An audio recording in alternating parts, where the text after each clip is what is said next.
Hey everybody, this is Kevin and welcome back to another Estes rocket build video. Here we have the all-new Pro-Series II Vogel. This is an all-new release of a high-flying two-stage rocket, and it says unique recovery, and what caught my eye was the picture that I saw on the side here. The two stages separate at ejection, and the top stage looks pretty conventional. However, the bottom stage has a unique little hatch release system that'll bring down the booster under its own chute, and it looks like you can see the little side hatch here separates from the booster. So very unique design. They advertise 2,000 feet on F and D motors, E's as well.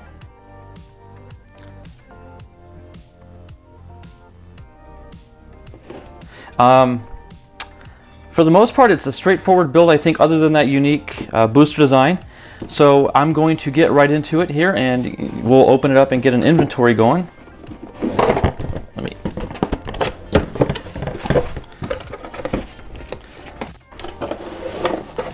Okay, we've got a lot of little tubes, and I gotta always make sure there's nothing hidden inside the tubes.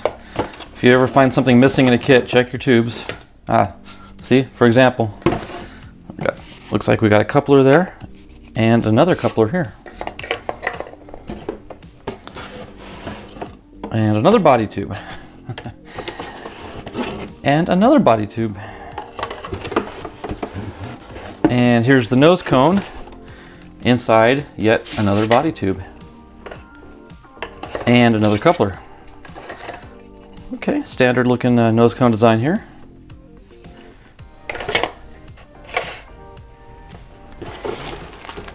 Oh, okay, let me get these decals out. Oh, nice long set of decals. Nice. Okay, we'll look at those here in a second. Here's a bag of goodies. A lot of little things in there. And that wraps up the box. Okay, so let me get the instructions out and we will do a quick inventory on everything. Okay, this is quite the inventory list here, as you can see on the inventory sheet. But we'll start off with the body tubes. We have two engine tubes. These are these guys right here. So you can see these are for the larger F motor, the 29 millimeter. But you can adapt down with adapters to 24 if you so choose. And then we've got 4 of the main body tubes right here. Those are going to be for the main body. Then we've got the nose cone. We've got 3 couplers. And we've got some, well, let's do the fins first. There should be a total of 6 fins in 2 separate bags. So, yep. There's 6 separate fins there. And then within those, you've got the booster centering rings, and you can tell those because they've got the little baffle holes cut through them. There's some upper stage rings. And there's also some stuffer tube rings, and this is in the separate bag here. And then also the set of the booster recovery components, which composes of these rings and these strakes right here. Okay, then we've got a 6-inch tube, this little guy here. That looks like it's a BT20. We should have 1 yellow tube right there, a little spacer tube. We have an eye screw.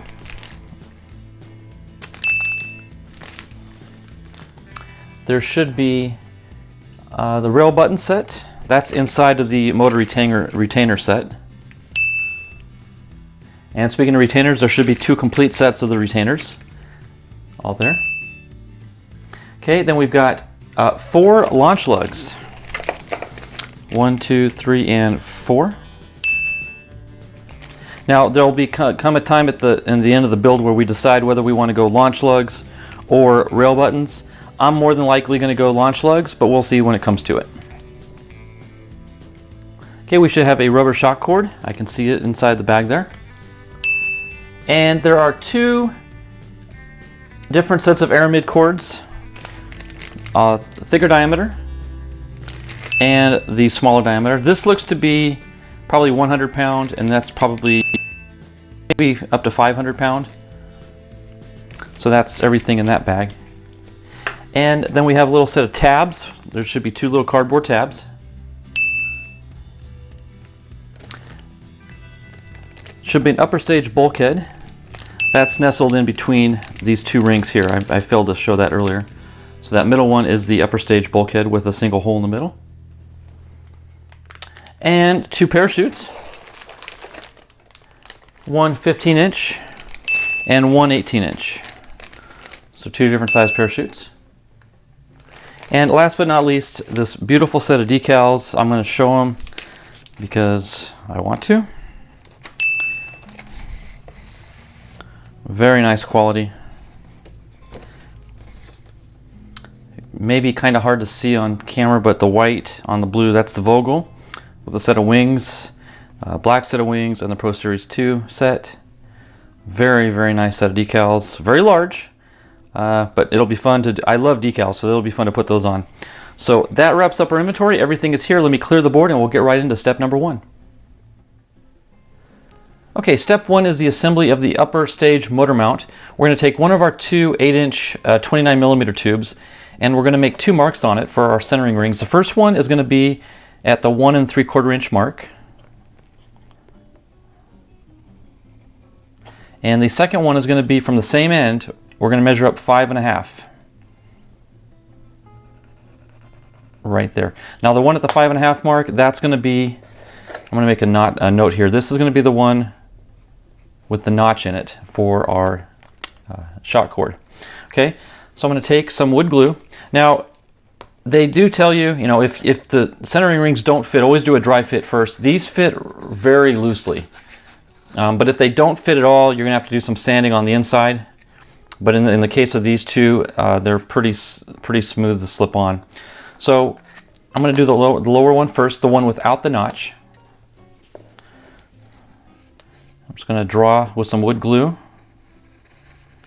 a line around the tube.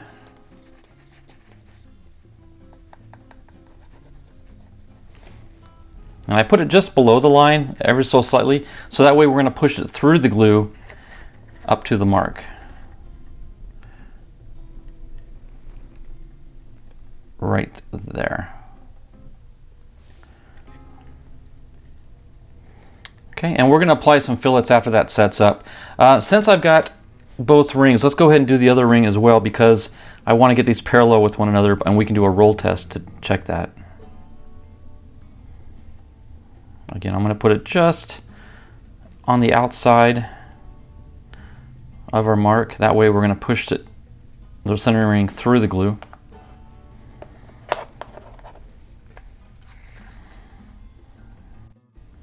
Okay, I'm going to rotate a little bit just to help spread the glue a little bit better. Okay, now that I've got it on, I'm just going to do a little roll test, and you can see if you wobble. Okay, I can see this one just a little bit. There, we can center that up.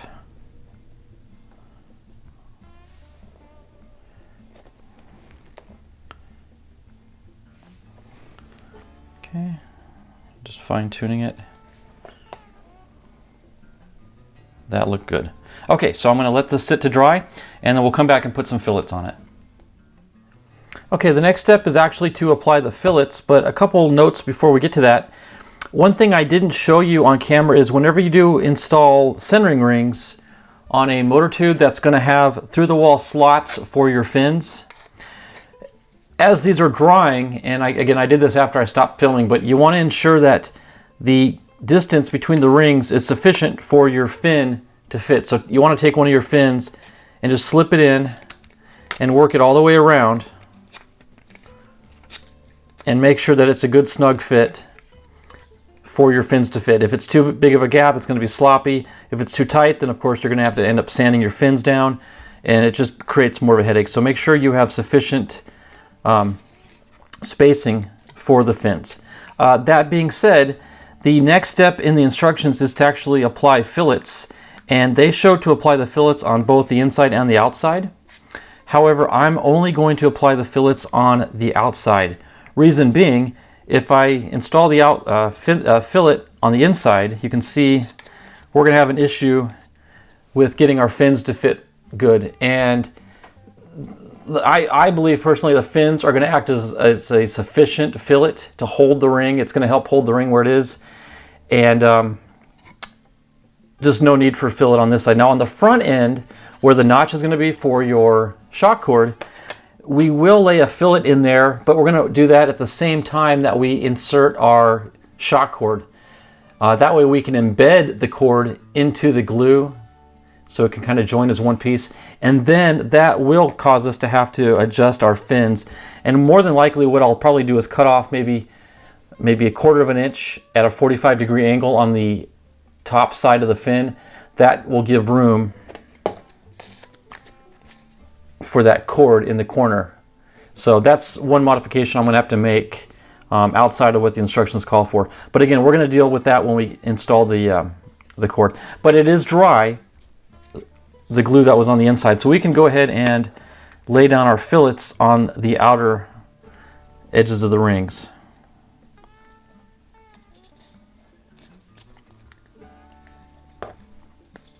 And that's just simply done by applying a bead of wood glue and then using your finger to wrap it around and make a nice clean fillet. Okay, and then just go to the other side here. Now on this side, I'm going to leave a little bit away from the notch. That way there's no chance of interfering with our cord when we install the cord. So let me start here and pull it around. And pull it up to the slot. Maybe we'll come back this way a little bit. Even that up. Nice. Okay, that's exactly what we're looking for. Okay, so I'm going to set this aside to dry again while we move on to the next step. Okay, the next step is cutting the upper stage fin slots. Now, I'm going to deviate again slightly from the instructions. I'm going to do the instructions, just change the order up a little bit. First thing you want to do is you want to cut out this template. I chose to photocopy the instructions, that way I can keep the originals intact. But you want to take the one that's got the fin slot about about 1.5 inches up from the bottom. This is the one we're going to want to use. And you'll notice it has a launch lug line. And what they do is they say to wrap your tube and then draw your line extension from here up. Well, I want to do a full line on the whole tube. So I'm going to draw my line first and then match it up to the template. The other thing you may notice is the color of the tubing has changed. I have primered and wiped off the primer so it helped fill in those spiral grooves. That's something I personally like to do before I build the rocket, is get those filled in at least a little bit more than they are when they're stock. So that's, again, and I have a video on how I do that process on my channel as well. But well, I'm going to go ahead and take this tube marking guide, and we're just going to draw a single line straight down the tube.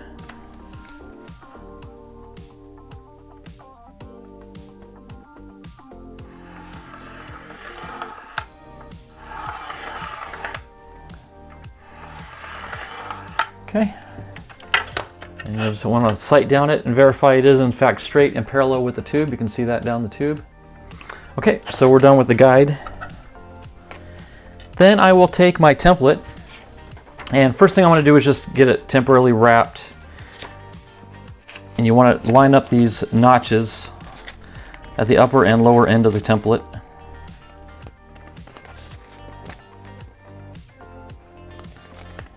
Just kind of shift it as you go if you need to. There we go. And then I just take one piece of masking tape and help hold that in position. And then now is where we want to line up our launch lug line. So you can see the line, and also you want to line up, as it says, align with bottom edge of the tube. So go ahead and slide that down flush. Align your launch lug line with your pre-marked line. And once you get that established, I'm going to take another piece of tape and tape it down in a couple places to keep it from rotating on me and sliding up and down. So then that is secure and solid. Okay, now we need to cut out our slots. Where you see the gray, we need to cut out not only the paper, but we need to cut through the cardboard itself. So to do that, I've got an X-Acto knife, and this is a brand new blade. You always want to, especially with something like this, you want to use a fresh blade. And I'm going to take this little triangle ruler here because it does act as a straightening guide because it falls in line with the curvature of the tube. So I'm going to line this up on our line right there. Okay, press it down nice and firm.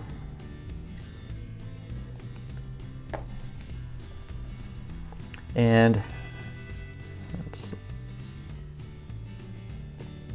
okay, and we're just going to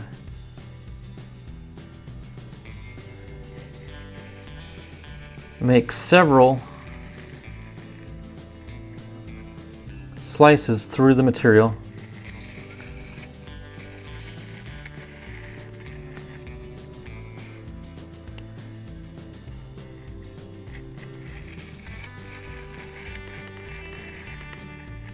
And eventually, see, this is our fourth pass. Eventually it will go all the way through. I feel a couple places it's already punctured.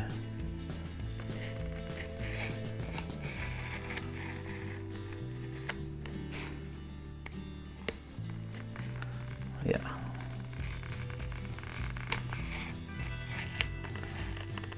More than half of it now has gone all the way through the cardboard. There we go. Okay. I'm going to turn it this way and work it this direction now.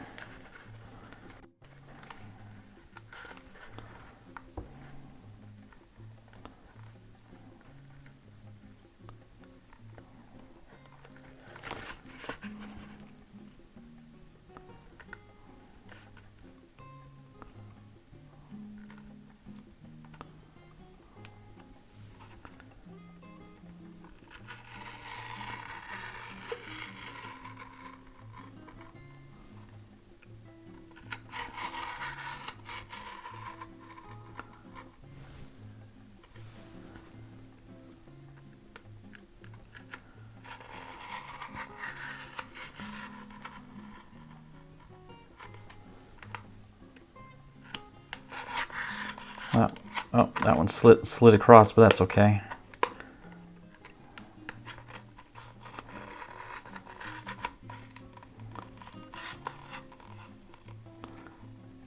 Okay. And then these little cross pieces, I'm just going to do this by hand.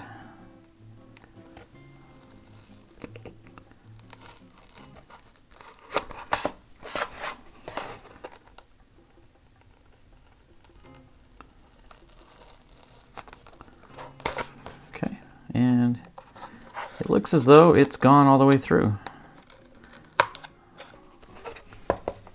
There it is. Okay, so there's our slit.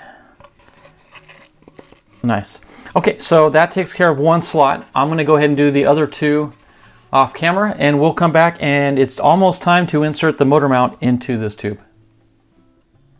Okay, now that the fillets are dry, we can go ahead and install our aramid cord or Kevlar shock cord. And what I like to do is, you know me in slip knots, I'm going to do a slip knot on the inside of the two centering rings. One thing I found that's a lot easier, in order to get the cord through that notch in the centering ring, apply some CA glue, some thin CA to the very end, and then cut at an angle and get a sharp point. Hopefully that'll focus. You can see that point on the cord. That will make sliding it through that a whole lot easier. So first thing though, let's take the other end and let's wrap it around between the rings and tie a slip knot.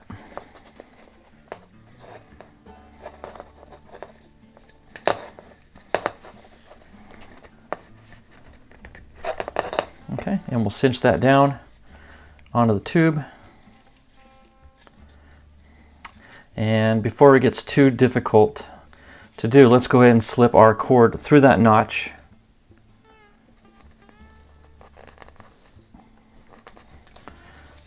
Okay, and out.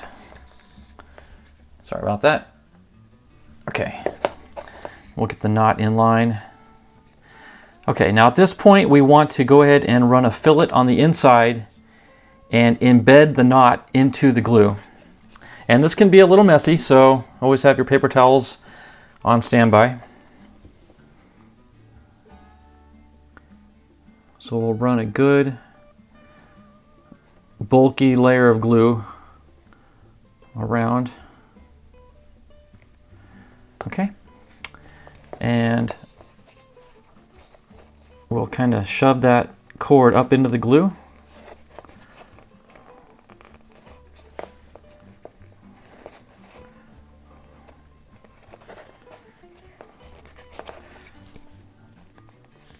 Kind of press it in with our finger.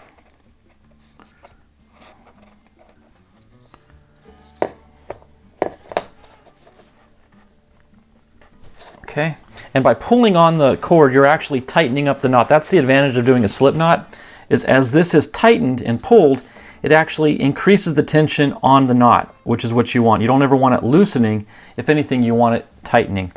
Okay, so now that we've got that pretty well as snug as we're going to get it, we can go ahead and run another, let's just run another little layer of glue over the knot and totally encapsulate that into the cardboard and plywood ring. And let's put some glue on the knot as well.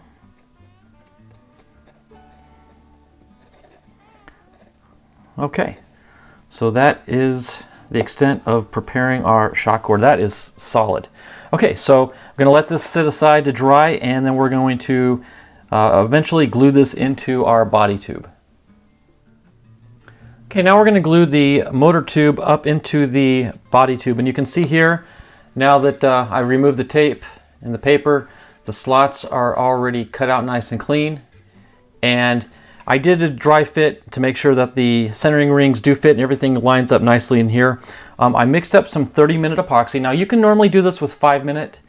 The instructions don't even say, I think they recommend wood glue, which is fine, but I like to use epoxy because it's a little more forgiving and it doesn't stick as much as the wood glue. Once the wood glue bites, it's very difficult to make any more movements. So I've elected to go with epoxy. I did 30-minute because I'm talking and I don't want to run out of time while trying to explain this to you. One thing I do also want to do is I want to scuff up the cardboard in here a little bit for when we do glue our fins into the tube. It'll help give some purchase for the epoxy onto the tube. So there's that, that's done. I've also routed the Kevlar cord back up through the tube. That way it's not going to be in any way able to get into the epoxy. So that's just a temporary thing. And I also marked this little notch right here. I marked that line in line with the cord because you don't want this to be where one of the fins drops in. You want the fins to be straddling it. So I made a center mark on there, and I'm going to line this up with the launch lug line on the body tube. That way I ensure that this will be free and clear of any fins that are going in. You can also, I also have to take a little bit of sandpaper because it was a little tight on the dry fit. Just sand the rings just a little bit.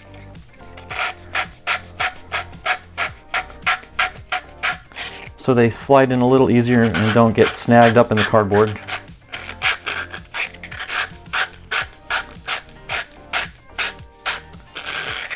Okay, that's good. And we can do one more little dry fit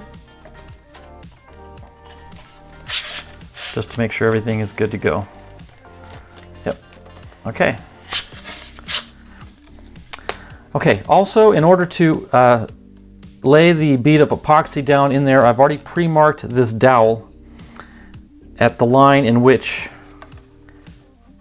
the centering rings will start from the bottom of the tube. So if I run the epoxy bead along this line here, I'll ensure that I get the centering ring up into it. Okay, so let's go ahead and get this started. Let me scoop up some epoxy on the end of my dowel, run it to that line,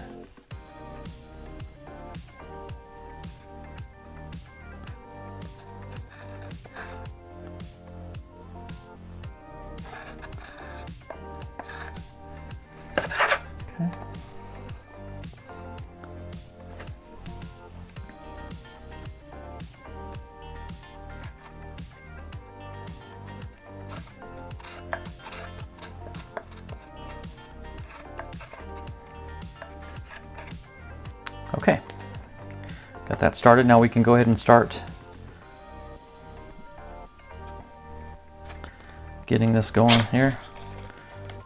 Let's find that launch lug so we're ready for it along the line. Okay, now that we've got this started, I do additionally want to run a bead of glue on the inside. So for this, I'm going to use the popsicle stick. I think it'll be a little bit easier to maneuver. We want to run a bead on the inside so the rear centering ring will be glued in as well.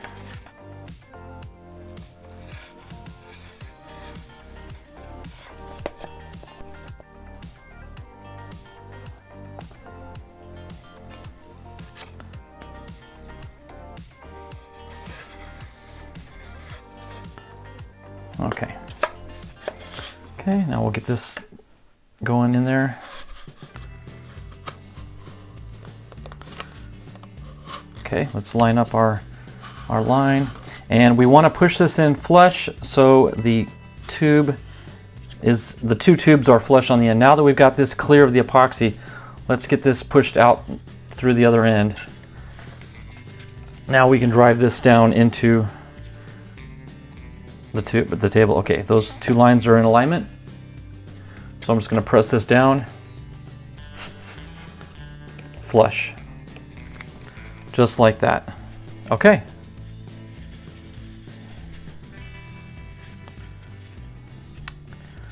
Nice. Looking through the slot, I don't see the knot anywhere, so we know we're free and clear of the knot as well. So we're going to let this sit and dry for at least 30 minutes because this is 30-minute epoxy. And we'll come back to the next step. Okay, the next step will be attaching an additional body tube to the tube that we just created for the upper motor mount. So to do that, we're going to use a 4-inch coupler. And first thing we need to do is measure halfway down it. So I'm going to make a line here at the 2-inch mark.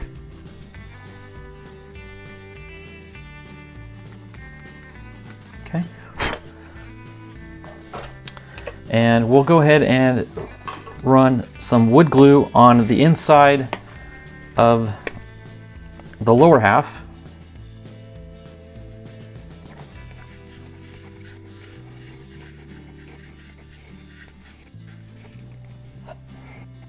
Okay, and if you want, you can spread this with your finger or a popsicle stick, even a Q-tip.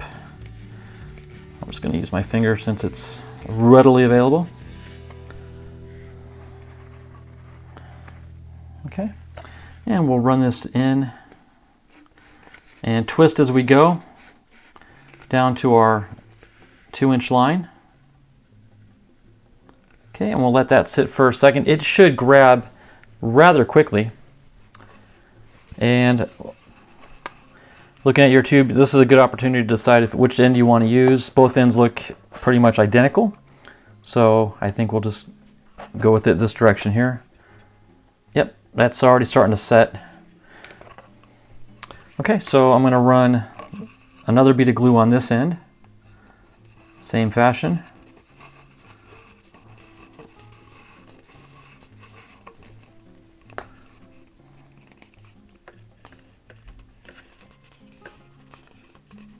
The reason I like to use my fingers, I'm able to pull the glue up to the edge. That will help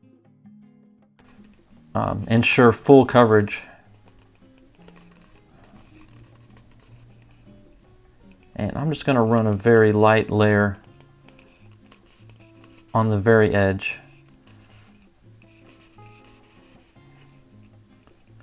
That'll help seal that gap up. Okay. And go ahead and lay it in, and again, twist as you go. And just for fun, I'm going to make sure and line up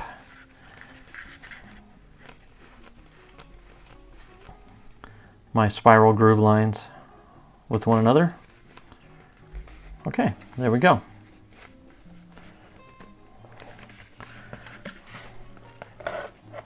Make sure it does the roll test, so everything's in alignment.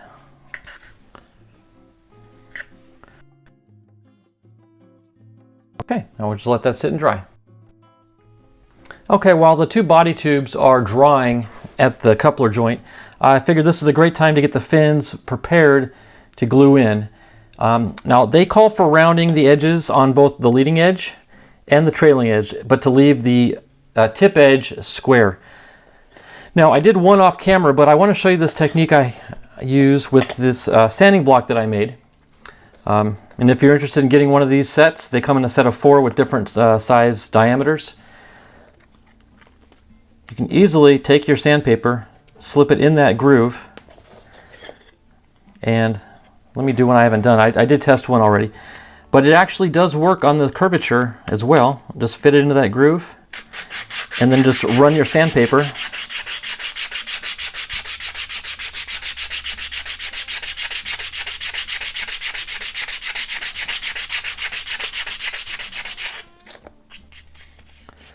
And that quick and easy,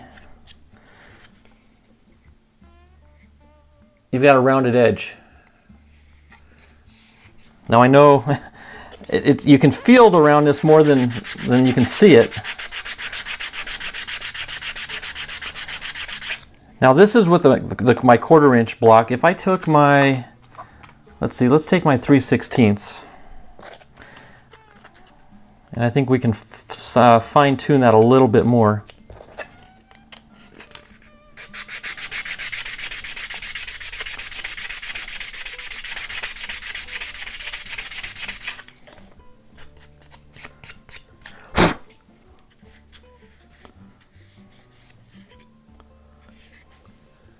Not sure if you can see it or not, but it is rounded over nicely.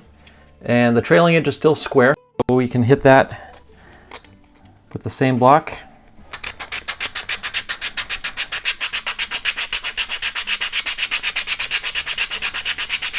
This is a 220 sandpaper, by the way.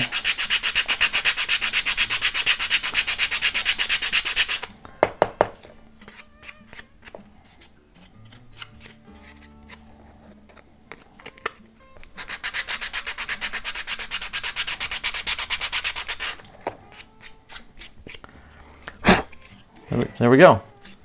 So now that's rounded over. So I've actually got 2 completed. Here's the 2 that I've got done. And here's one for comparison. I'll put it in the middle.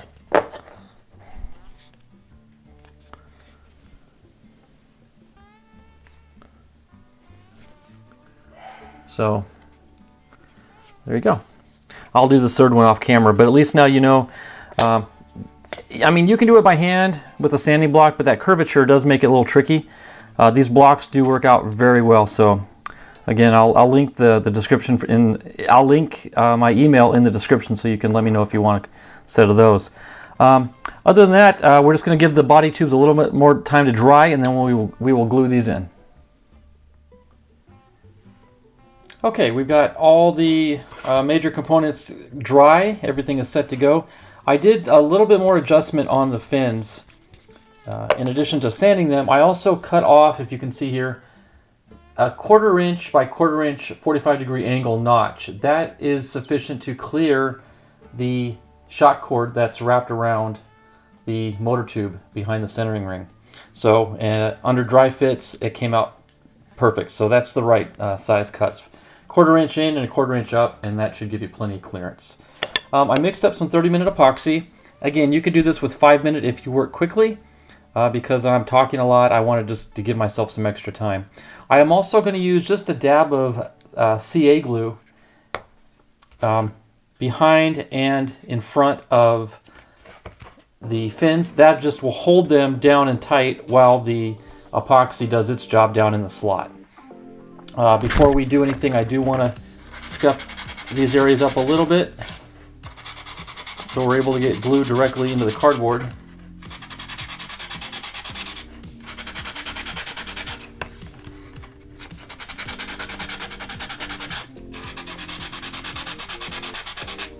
There, just like so. Okay, so now we can go ahead and take some epoxy, and I'm going to run it down the bottom, because this is where you're going to have the major contact with the motor tube. And also on the inside there, that's going to make contact with the centering ring.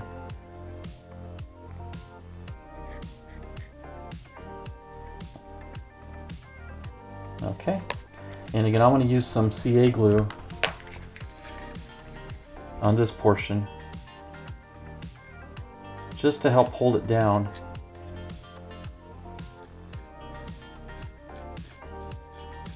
And I'm not putting much. I'm also going to give, let's see, we'll do this one first.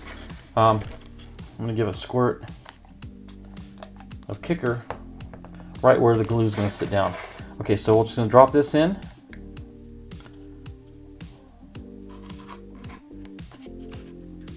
There, kind of snaps into place.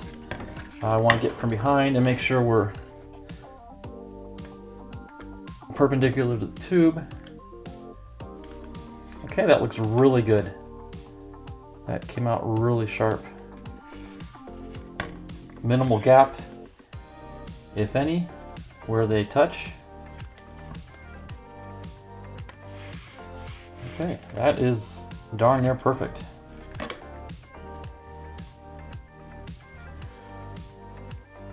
Okay, move on to the next one.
Real good. And final fin.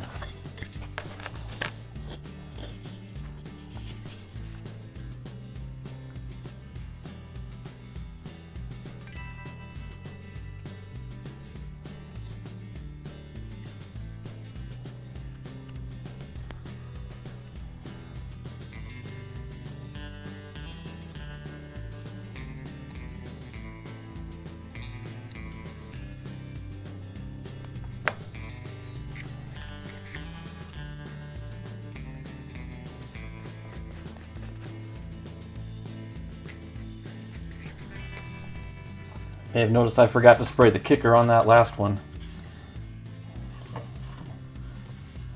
Do a little bit on this one here.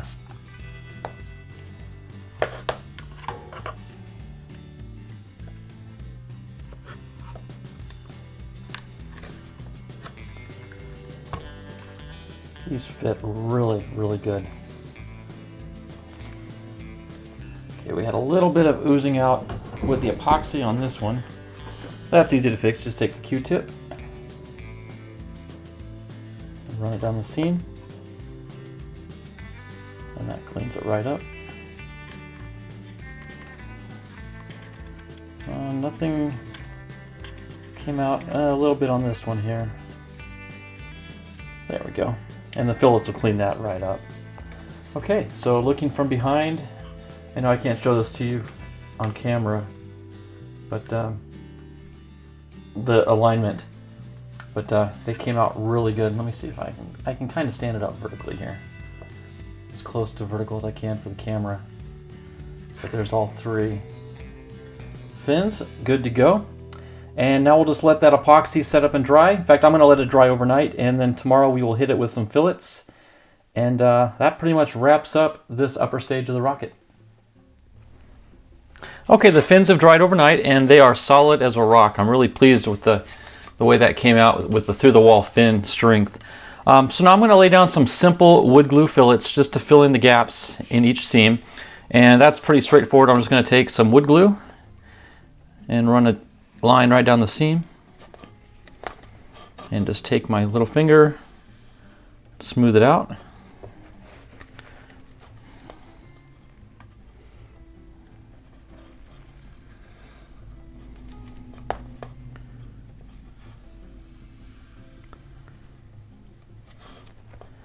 And again, just always, I preach this, but always have paper towels with you whenever you're building. You never know. Here, I'll do 2 at the same time.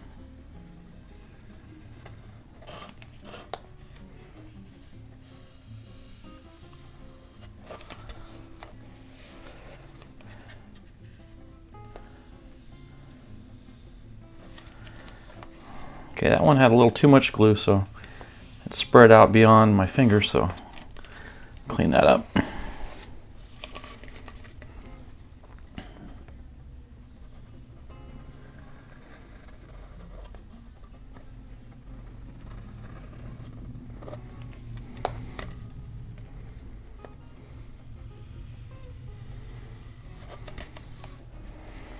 Oh, I did it again. And last fillet.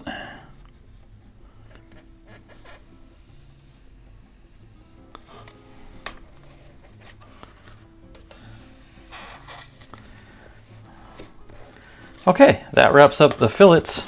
And we can just move right into the next step, which is measuring out and applying our launch lugs.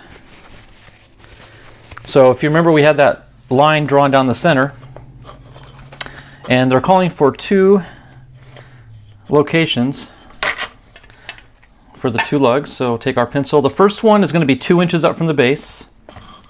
So I'm going to measure up 2 inches.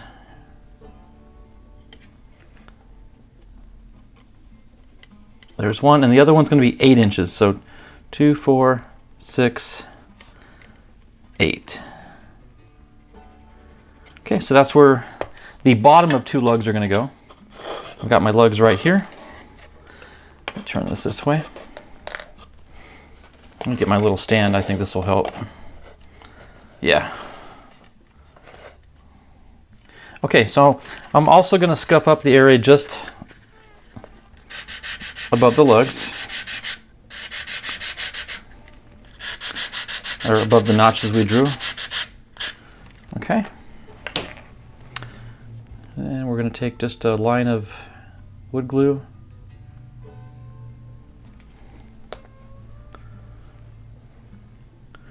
We'll place it right on the center line at the notch. And I'll come back and align these better once they harden up just a tad, because right now they're so loose that they're going to move and wiggle on me anyway. So we'll just get these in.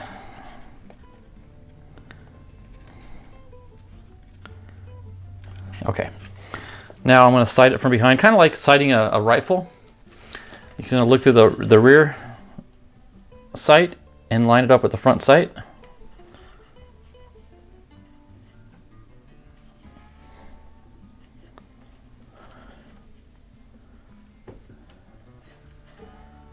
Okay, I'm going to call that good. They are perfectly in line with each other and the tube. Okay, so we're going to let this dry. And once it sets up, I may do this off camera, but I'll come back and lay in some fillets on them just like I did on the fins. Okay, now we're going to assemble the bulkhead assembly and coupler that goes into the upper payload bay and eventually the nose cone. They call for screwing the eyelet in at the very end, and I will do that, but I'm going to screw it in temporarily to give me something to hold on to. And you'll see what I mean here in a second. And plus you want to dry fit this anyway to get the threads burned into the wood. So this is just more or less a handle at this point. I've also got a small, not quite 1/16 of an inch plastic disc that I'm going to use to push this. When I push the bulkhead down onto or into the coupler, I want it depressed about that deep. That way it gives me a little bit of a lip that I can apply a fillet. And again, it'll make more sense when I get it done and show you. So we're going to go ahead and lay in a bead of wood glue. And this is going to get messy. That's why I've got the paper towel there. So just kind of be forewarned. There's really no way to avoid that. But we can just put this in somewhat of an angle.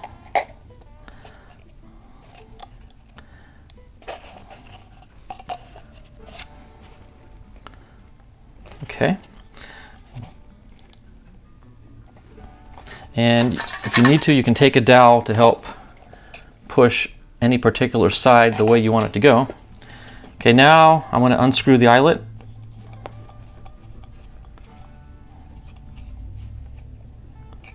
Okay, and I'm going to lay down my little disc, and I'm going to set this on top of that disc, and then I'm just going to jam this down flat onto it.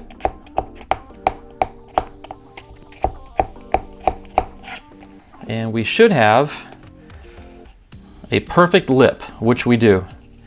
You can see that it's just enough of a lip where I can run a fillet around that edge. In fact, we can go ahead and do that now.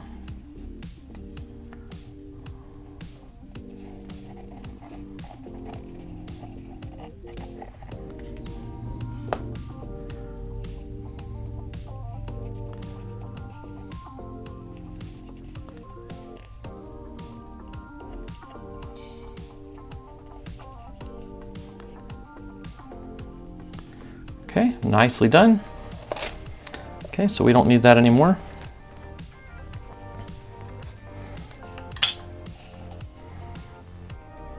Okay, we can go ahead and I'm going to lay down just a bead of glue down in there.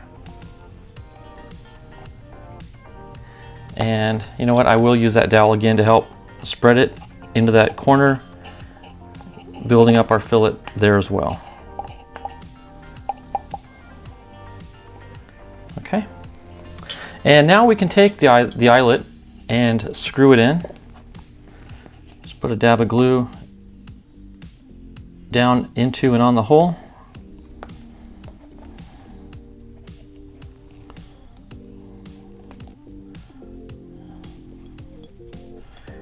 And we'll run this all the way down till the threads disappear, basically. And from the top, I'll put some glue down around the threads to help kind of build that up as well. So you can kind of see that down in there. So we're just going to let that sit and dry. I'll just kind of prop it up against something so it doesn't, the glue doesn't kind of all ooze over to one side. So I'm going to let that sit for a little bit and harden, and then we will insert this into an additional body tube that I've got prepared. And this will be our payload bay. Okay, before we start the booster assembly, I actually want to share a couple things with you. The bulkhead that I created in the last segment is complete. It's dry, it's hard, it's perfect. We are then to insert this into the upper payload bay and glue it in permanently. However, I'm going to hold off on that until I paint the payload bay, only because if I insert this, I'm only going to have to mask it off anyway, and then worry about leaks in the tape and everything. So I'm just going to leave things as is. I'm going to paint the body tube, and then when that's all done, then I'm going to glue this in. There's no real reason for me to do this right away. So just a little update on that segment. And I'm also going to try something different. Now we're going to do the booster motor mount. Now they call for, just like in the upper stage motor mount, you know, gluing the two rings in at the, you know, specified locations. I did bring in the fins this time. I'm going to use them for better spacing. However, I'm going to go ahead and just glue one ring in first, get that positioned, and then I can, at least that'll be stationary while I can adjust the upper ring. So that's the only difference. So I'm still going to make my two marks. So let me get the tube out and ready for that. The first mark we need to make is at the 3/4 inch mark. So let me just do that right here.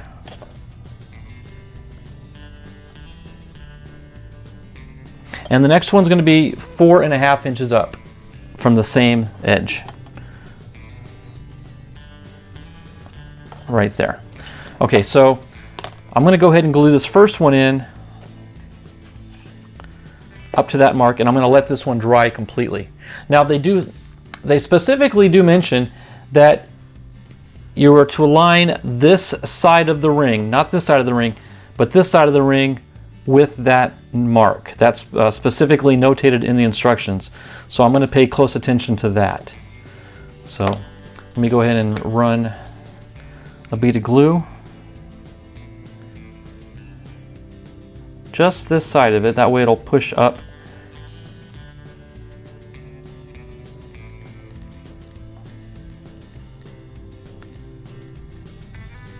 There. Okay. And we're going to run this ring up just till I can see that mark, which is right there. Okay, just sort of eyeball it, get it perpendicular.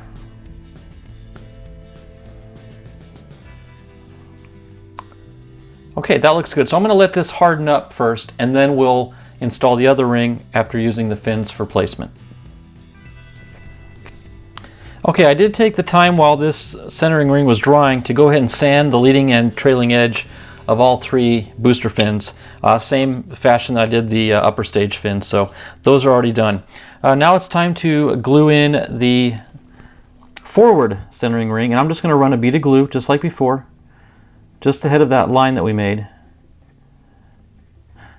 However, the line is in this case now going to be just a general location. It's not specific because I'm going to use the fins to give me that exact spacing that I need. So I'm going to run the ring into the fin, or I'm sorry, into the glue while twisting. Okay, and I'm going to take a fin and set it inside and basically sandwich the fin in right there. And I'm just going to rotate, do it again,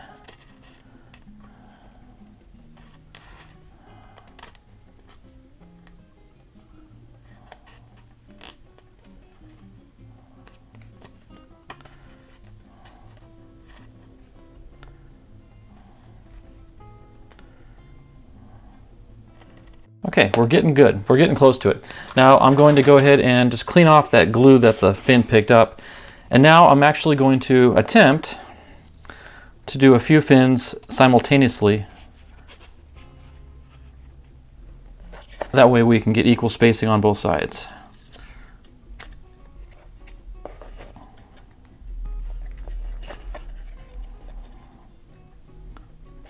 Just like that.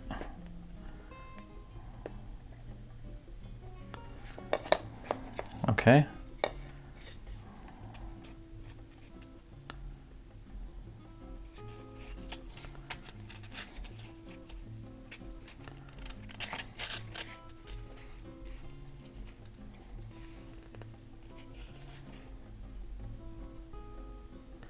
It's starting to lock up, which is good because it's holding its position a lot better now. There, this is going to be perfect. Okay. Wipe that glue off the fin. And we can do our roll test, make sure there's no wobble to it. That looks really good. Okay. So now we're going to let this dry, and I will fillet the outer sides. If I do elect to fillet the inside, we will have to sand off just a bit of a corner on the fins, which may be worth it in this case now. So, because we don't have the Kevlar cord to deal with, we can just do a little buildup with the wood glue. So let me let these harden as is, and we'll go from there. Okay, now for the booster, we're going to need to cut out the slots for the fins in the same way we did the upper stage as well. So first things first though, I'm going to draw my launch lug line down the entire length of the tube. So let me do that now.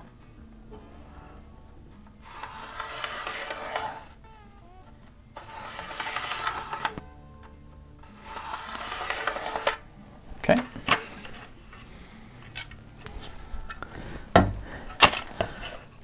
You can see that looks good. It looks right down the center of the tube.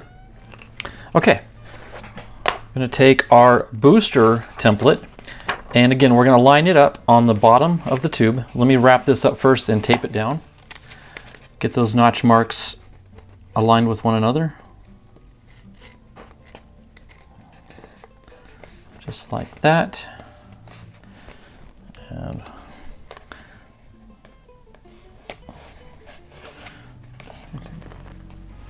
this time I'm going to use a couple pieces of tape, that way it doesn't flap the edges up as much as it did on the last time. Okay, now I want to line my launch lug line up with the line on the tube. Just like that, and slide this down.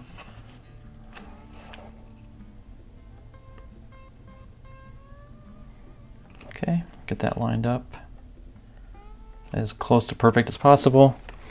And then I'm going to tape this down.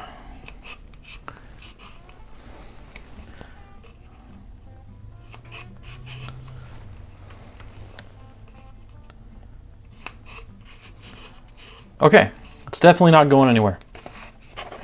Okay, same as before. I'm going to take my straight edge, lay it in position over the gray line, and I did swap out the blade once again. Brand new blade here. That's important. Okay, quick trick I just discovered. I didn't really like the way that triangle was working out. So I tried a different technique and I want to share it with you. I think it works a whole lot easier. I've got one more slot to cut, but what I did was I took one of these short 6-inch rulers, a little metal straight edge, and I took 2 pieces of masking tape and put one on each end.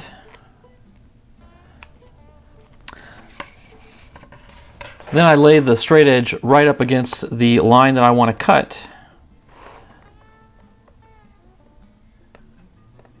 Like that. My tape came up. Lay it right in position and then lay your tape down like that, and it's not going anywhere. So I found this to be a lot easier, less sliding, less chance of a mistake. So then from here I can just run my knife along that straight edge and it's not going to slip on me like it was slipping on that triangle.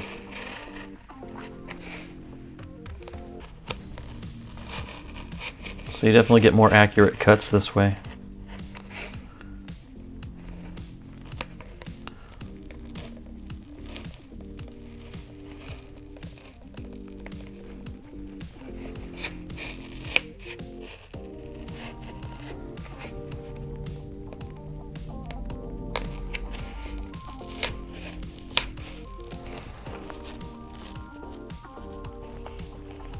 Okay.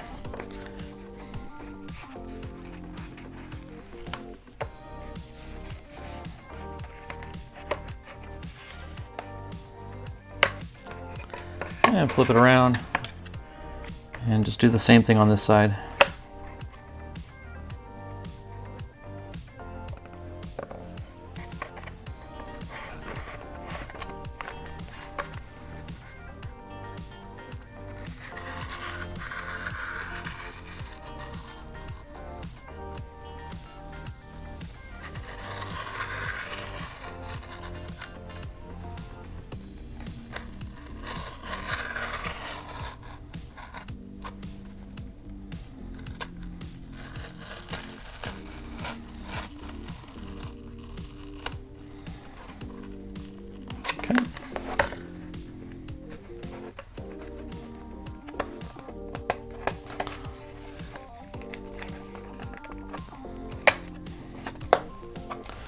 Okay, now we'll cut our little cross cuts.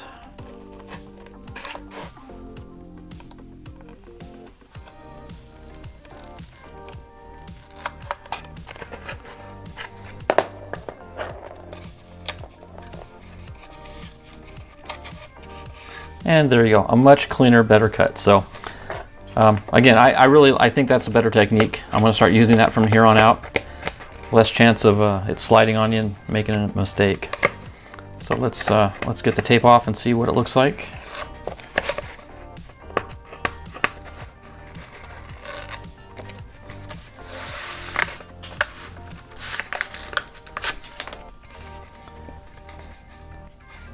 Nice.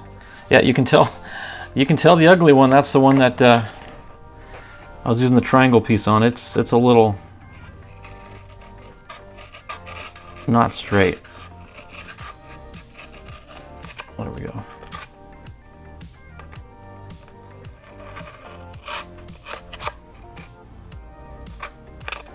There we go. Okay, now the glue will cover up all our mistakes there, but still that was a little uglier than I would have liked. So try that ruler trick. It's a lot easier. Okay, now that our rings are pretty well secured to the tube, I can go ahead and apply some fillets. I'm going to apply them on both sides.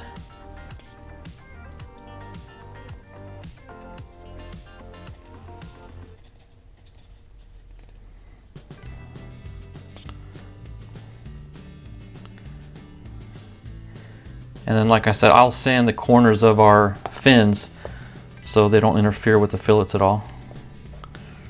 But we'll just wipe that on.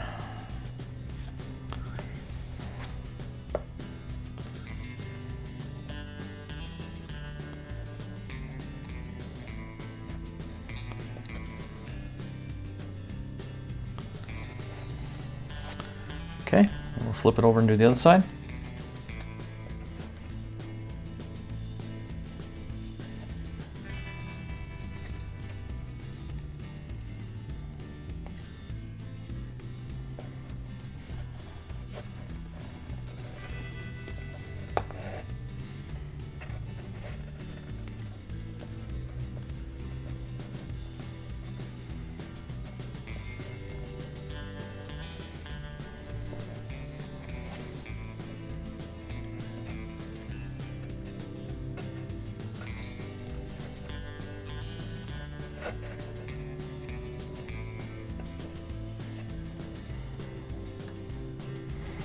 Okay, the fillets are all dry. This is all good and secure. Let me just verify that all's good with the fins. Oh yeah, nice fit. Not too tight, not too loose. Okay, so now it's ready to glue into the body tube.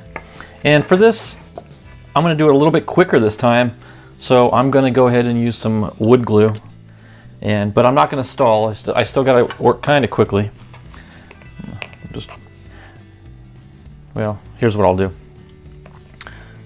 It's going to make a mess, but I'll just try to keep it to a minimum.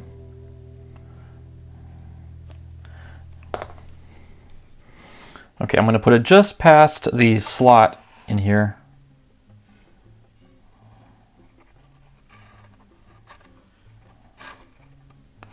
Okay, now the more wood glue you use, the more, I guess, lubricated it becomes, and it's not going to seize up and lock up on you as quickly. So in this case, it's better to have a little more than not enough.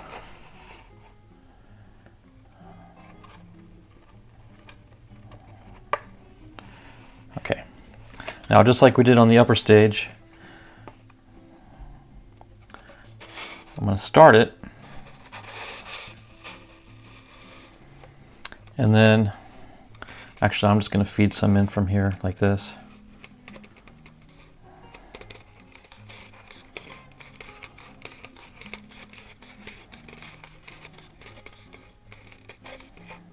There. Okay. And we'll get started in. And just like we did before, I'm going to use the bench to press it down flat. And okay, now we're just going to have to let it sit and dry and be patient. Okay, now that the motor mount is fully dried and cured inside the body tube, we can go ahead and glue in our fins. And one thing I didn't mention earlier on the upper stage, I'm going to hold off on gluing on the engine retainers until we're done painting, because that's just one more thing I'm going to have to worry about masking off when I paint. So if I can just cover this with masking tape, paint it, peel the tape off, and then glue the retainer, and it'll make for, in my opinion, a much nicer, cleaner installation. Just wanted to get that out there. So again, I got some 30-minute epoxy mixed up. We're going to do the same technique that we did on the last set of fins. I am going to take some sandpaper and scuff up the areas just ahead of and behind the fins.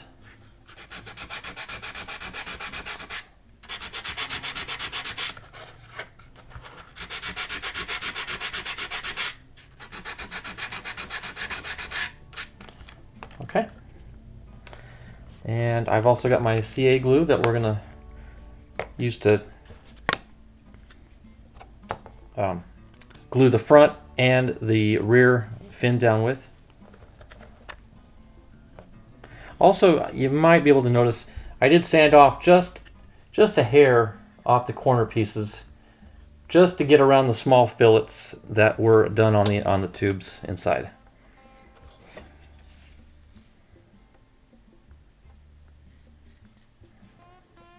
And I did do dry fit on all these. Everything fits nice and snug, so no further sanding was needed.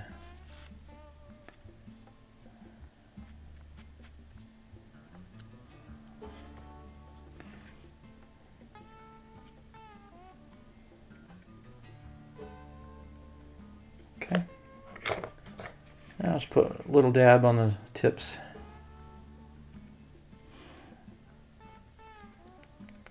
Not sure if that really does much, but makes me feel better. Okay.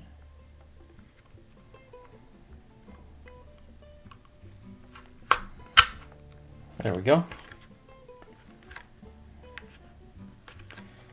And I did fail to spray with the kicker again, but that's okay. It'll just have to set up on its own. Okay, that looks nice and perpendicular. We do have a little bit of squeeze out up here. So we'll wipe that down. And here as well.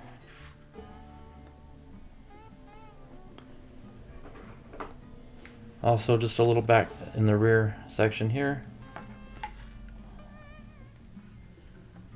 There.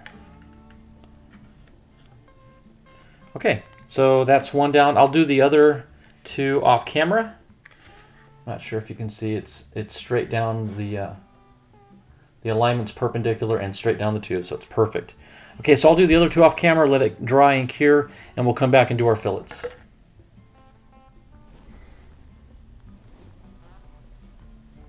Okay, now we're going to start working on the booster recovery compartment. Now, this is what really sets the Vogel apart from all other two-stage rockets, or any rocket for that matter. It's this unique hatch system that they've developed. Now, it's not called for the instructions, but I am going to take the small BT-20 tube, and I'm just going to draw, for reference, a line down the center of it. And I'll show you eventually why I'm going to do this. But I'm just going to draw a single line right down the middle. Okay, that's going to be good for when we install the two baffles, and we've got to align these notches, these, I guess, strakes you'd call them. That gives us a reference point. But the first thing we need to do also is make some marks for location. So I'm going to mark the first mark, and we're going to work off this end here. The first mark is going to be at the 1/2 inch line. So we'll do a 1/2 inch mark.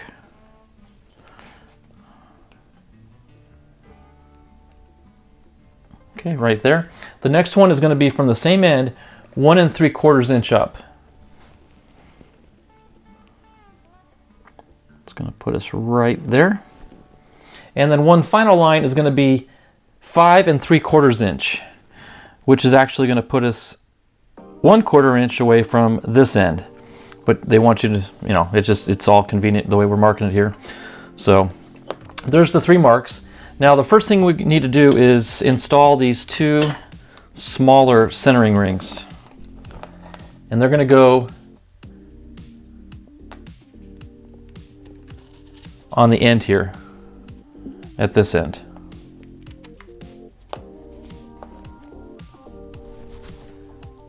The first one's going to line up.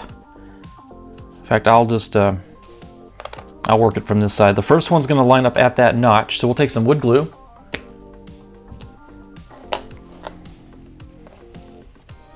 I'm going to put it just below it so the glue gets pushed up underneath the ring.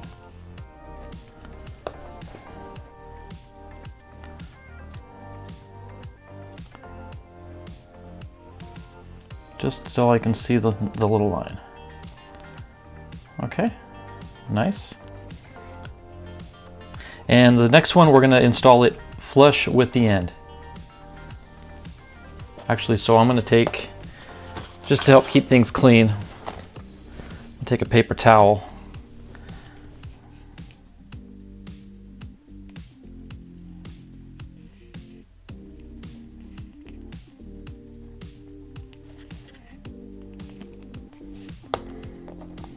run this up through the glue.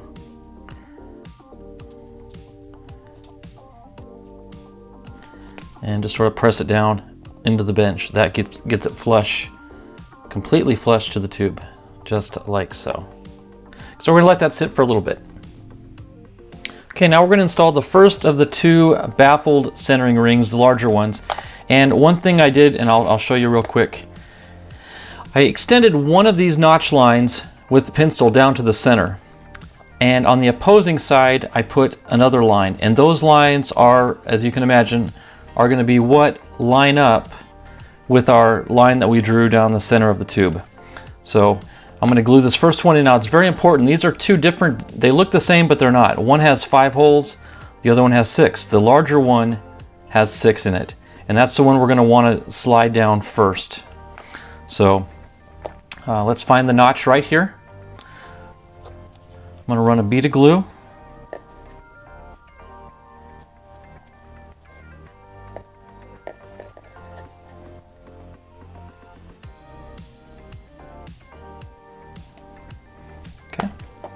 I'm going to run this down with the pencil facing, or the pencil line facing upward.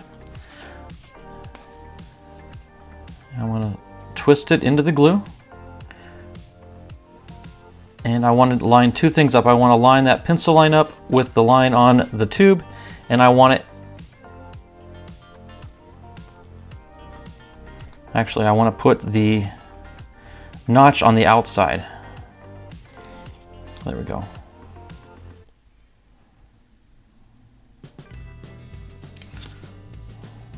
Just like that. Okay, now I'm just going to temporarily put this one on so I can roll it, and I want to make sure that it's parallel and there's no wobble to it. A little bit of a wobble.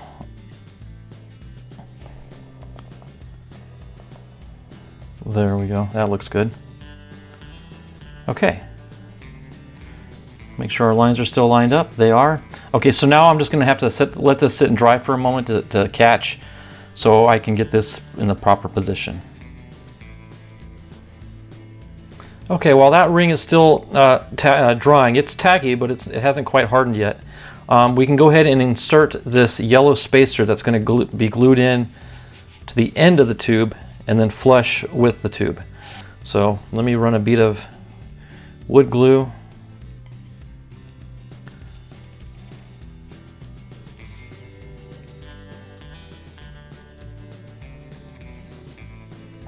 Okay. And let me just kind of smooth it out with my finger.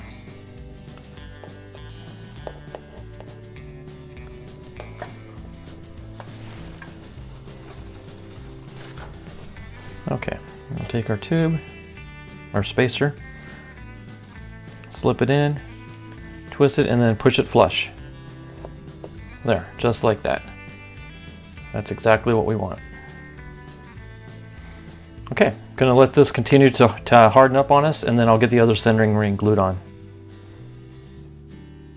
Okay, while I was waiting for this to tack up and dry, once I could verify everything was nice and straight and perpendicular, you might be able to see the little white dots in there. I did drop, I think 5 little drops of CA glue and hit it with hardener just to hold it while the wood glue set up. And then after that was done, I did run a fillet around this edge right down in there. Okay, so this is set up nice and strong. We're good there. Okay, the next thing I need to worry about is installing the, I guess this would be the front ring. Same thing, I'm going to make sure I line up my line with that notch, and then I want to put the ring on the inside of that mark that we made. I'm actually going to slide the ring to the outside, that way we don't have any glue on the inside that could interfere with anything. So I'm going to run a bead of glue right here, and I'm going to push the ring up into it.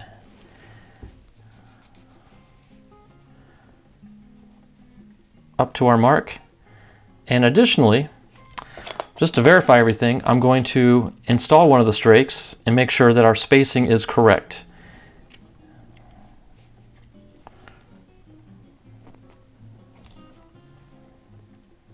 Okay, I'll get the other one.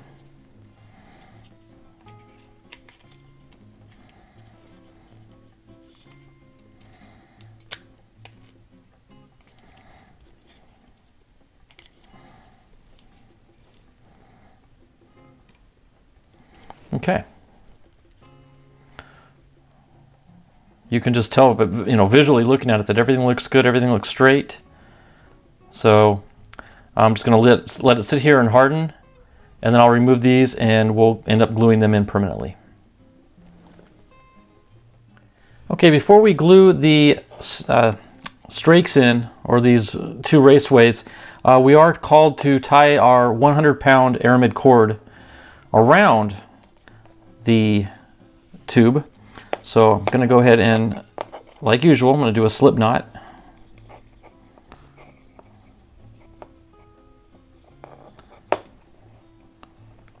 Okay, and just tighten that down. Now the knot needs to be between the two notches, so it will be exposed when the hatch is open, but we need to leave it open.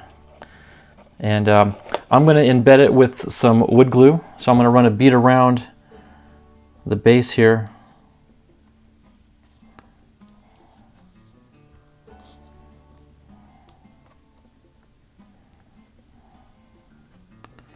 Okay, I'd really meant to do a cleaner job of that, but this will suffice. Okay, actually I'm going to take a toothpick just to help try to keep things a little cleaner. Kind of push that down into the, let me get the knot up toward the top to better center it.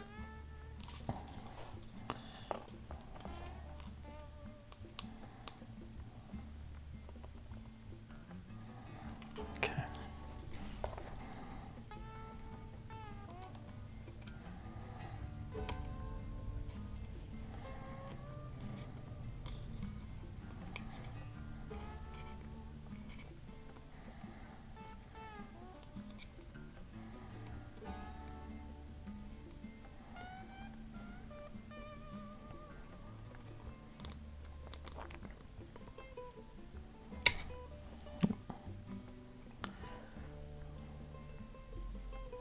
Okay, I just kind of, I'll cover that, fill it up. I got a little excessive glue there. And I can smear some onto the knot as well.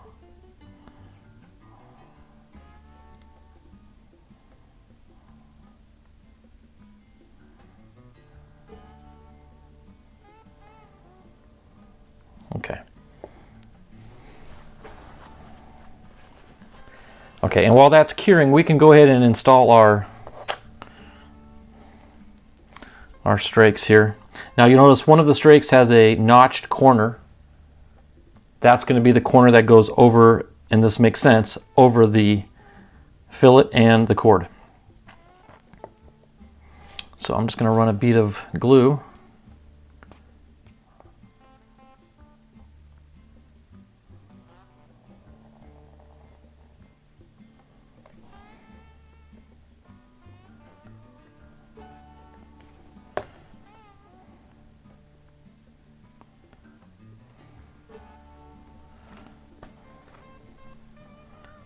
Okay.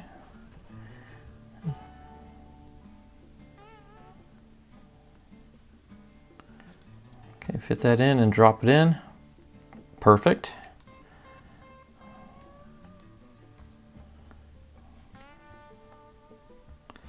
You definitely don't want any glue on the outside of the ring because that's going to interfere with sliding this in the tube. So that's one. We'll take our other one and do the same thing.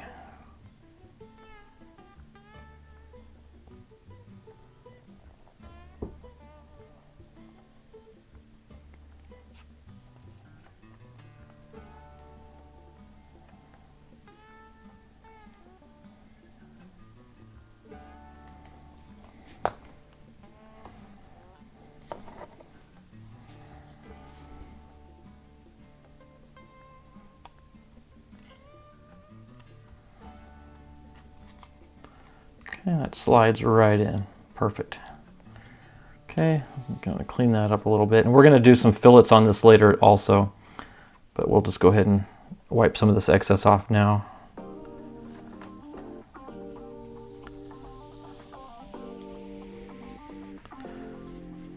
Okay, very nice. Just going to let that harden and we'll come back and do some fillets. Okay, now that this compartment is completely dry, we can go ahead and glue it into the coupler. And I had to do a little bit of sanding, you can probably see on the outside of that ring, just to get a nice, good, smooth fit. But before we glue it in to the coupler, we do need to measure from this end 2.5 inches in. So let me make that mark, because that's how deep we're going to glue it into the coupler. Okay.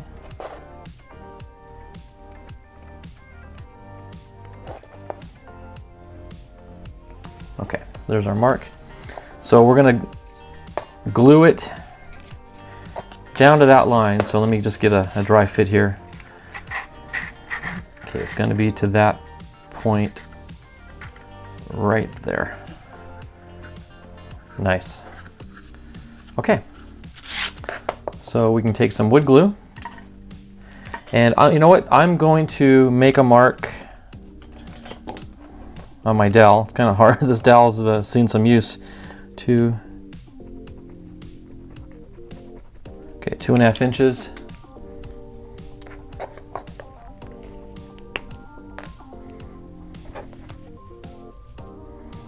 We're going to spread some glue down in the tube.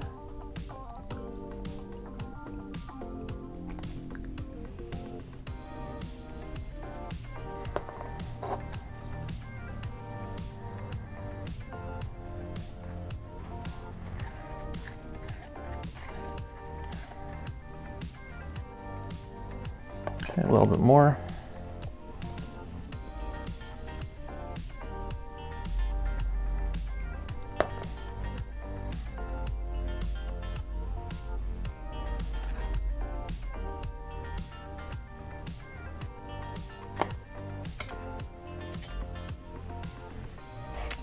Okay, we'll take our tube here and glue it down to that line we drew.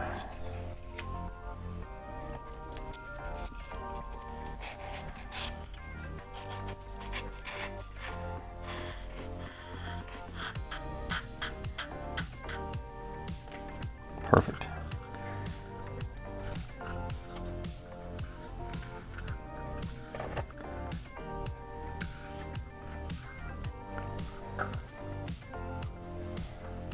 And it did push up some of the glue. You can kind of see it kind of made its own little fillet. And I'm just going to take a Q-tip and kind of work that around.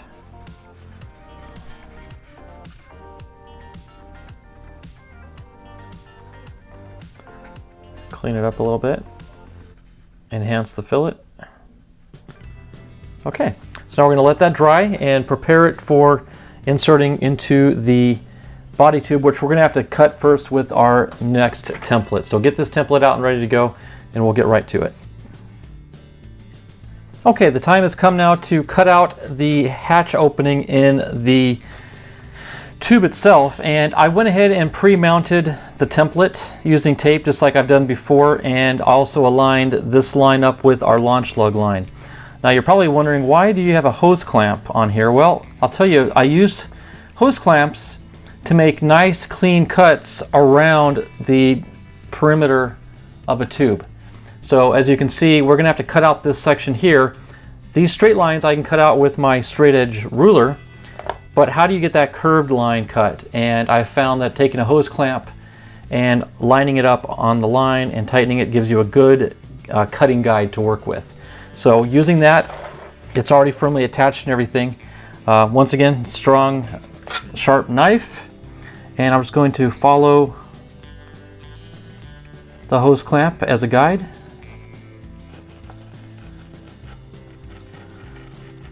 First cut pretty much just goes through the paper. And we'll go a little bit deeper each cut.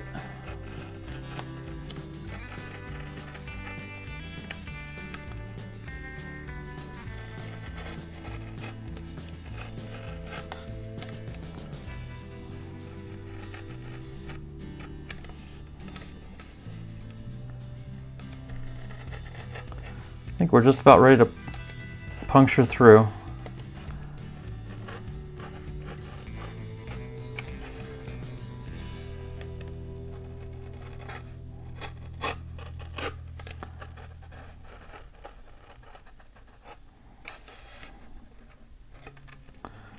Okay, put it through.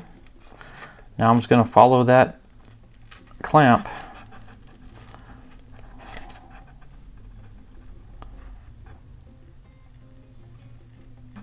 And there we go. Okay, good clean cut. Okay, now I'm going to remove the clamp. So that makes room for our straight edge. Okay, well, you can't really even see the line that's cut because it's so clean. Okay.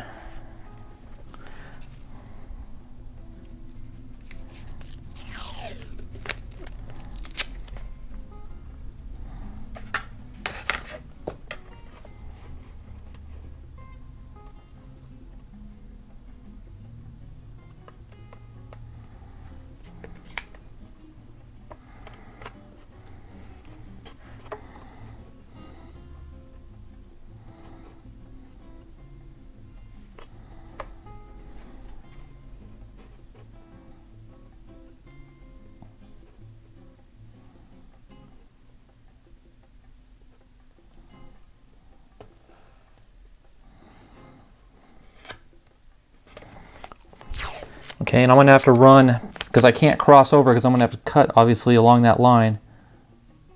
I'm going to run the tape just along the side here to help hold it in place.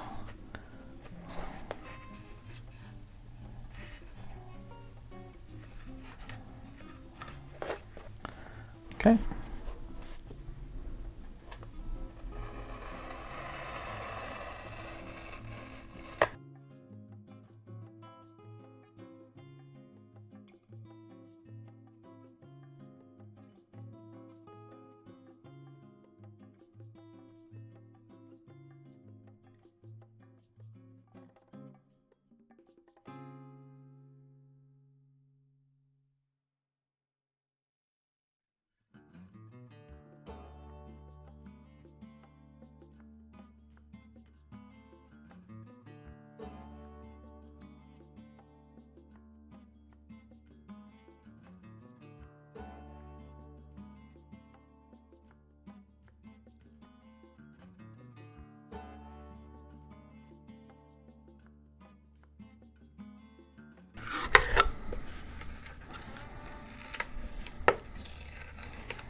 Okay, just about got it here. Let me cut this corner.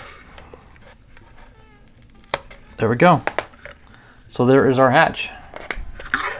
So now I'm going to remove that, and so this is pretty much ready to insert our bay here. So this will be the next thing to do. So let me clean this up and we'll be right back. Okay, now that we've got the hatch cut open on the booster tube, it's time to glue in the unit, the chute bay here. Do a quick dry fit. I did have to sand a little bit on these front stuffer rings a little bit to get them to fit into the upper portion of the tube, but there we go. So nice, clean, smooth fit. Okay, now we do need to mark on the coupler where we need to glue up to the top of the tube. So that's going to be marked at 3 1/4 inches from the bottom of the tube right here of the coupler.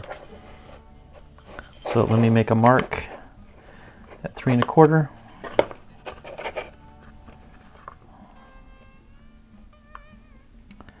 That's going to be right there.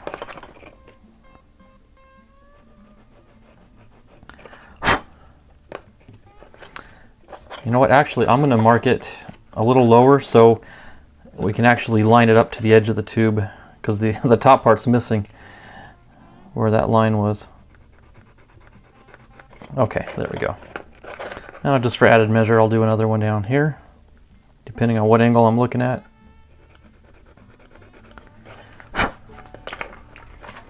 Okay, a few areas of note as to where we're going to need to put the glue. We're going to put glue on obviously these 2 rings, this ring here, and also right here on the sides of the strakes. where they're going to make contact.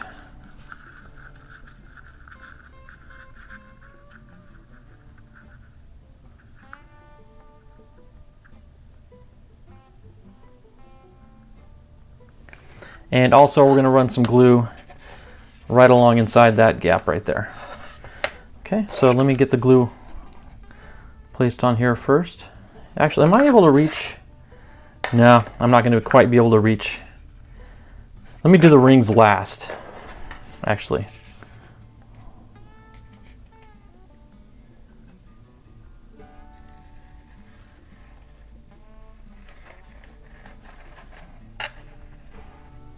Sorry, I was off camera there.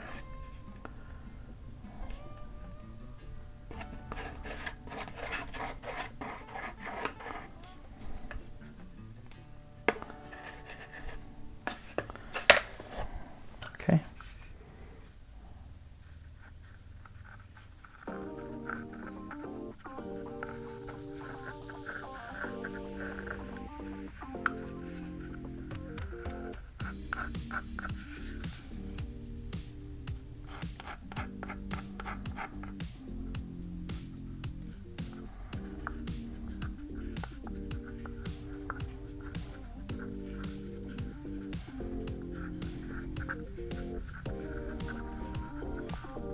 Now, because this is such a light coat of glue, we are going to have to move pretty quickly in this operation,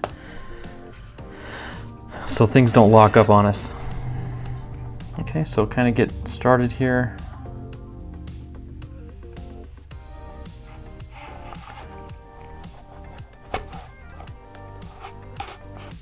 There.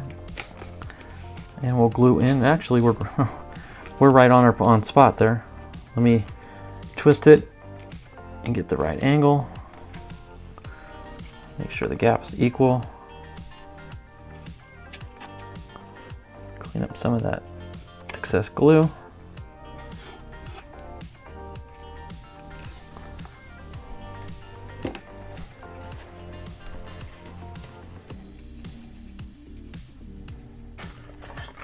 Actually, I'm going to take that same hose clamp that I had earlier and use it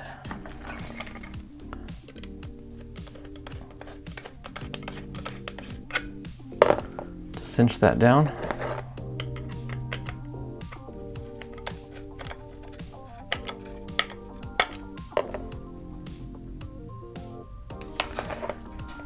And on the forward end, I'm just going to take some masking tape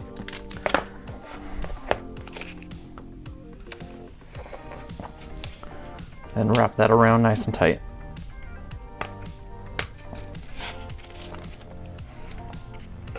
There we go. And just do a little cleanup on the excess glue.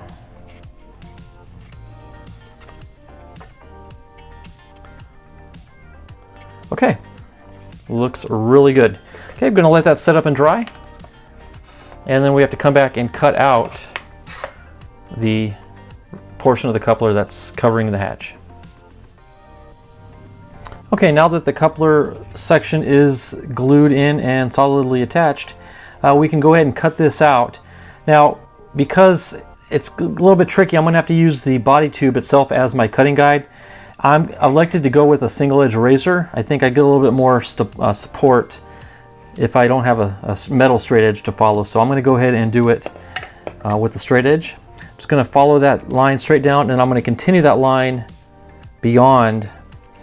In fact, what I'm going to do just to play it safe, I'm going to take a pencil and I'm going to mark the extension of that line.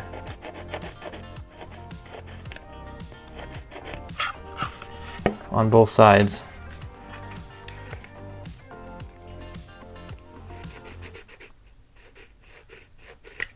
There we go. Just gives me a little bit more to go from for reference. Okay, so just like before, let's start off with a bunch of slow, methodical slices.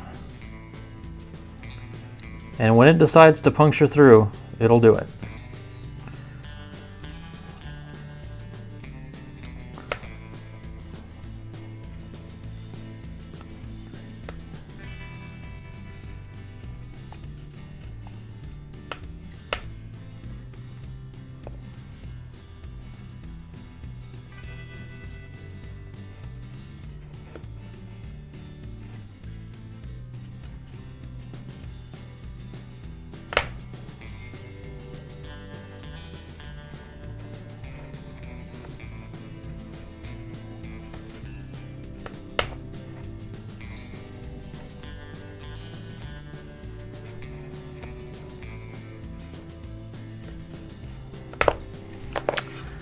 Okay, I'm looking at the coupler to see if we're making any progress. It's cutting each time. The phenolic material of the coupler is definitely stronger than the cardboard, so it's going to put up definitely a bigger fight than we're used to.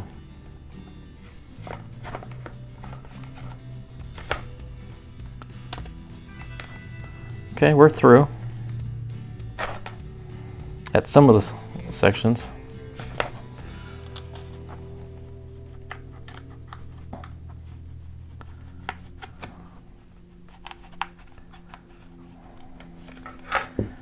Okay, I'm just going to kind of work it this way.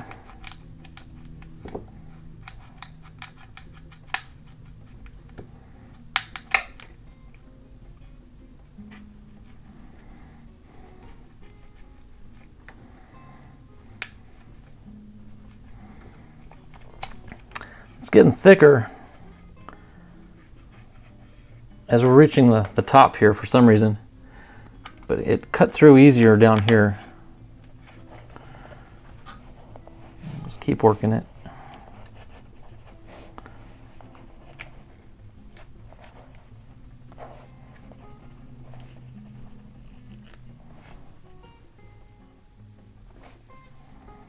Just about there.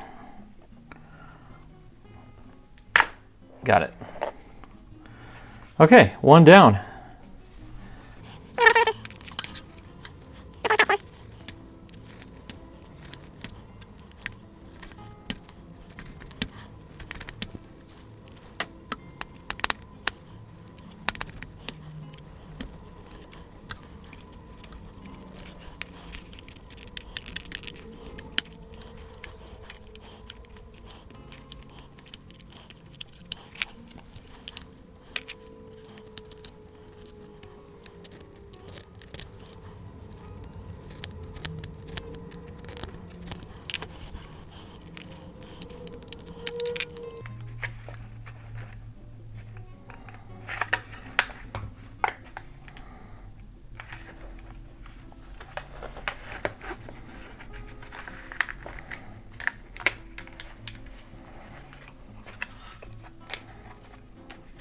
There we go. The issue too was we were having trouble. The glue was on the upper portion of the ring here, and it was glued to the coupler, so we'll clean some of that up.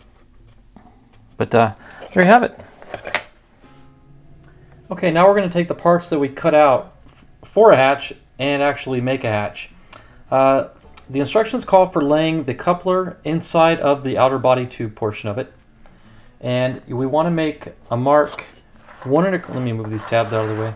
We want to make a mark 1 1/8. Be careful when you read the instructions. At a quick glance, it looks like 1.25, but it's actually 1.125, which is 1 1/8. At first, I read it as 1 1/4, and things weren't lining up right, and I was very confused. And then I realized my mistake. I read it wrong, so it's 1 1/8.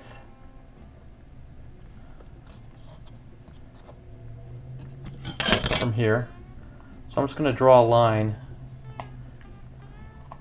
okay, and that's going to be, I'll fill all this in with glue. We also want to make another line at the 1/4 inch mark, and this is where we're going to glue our tab, which is the white cardboard here.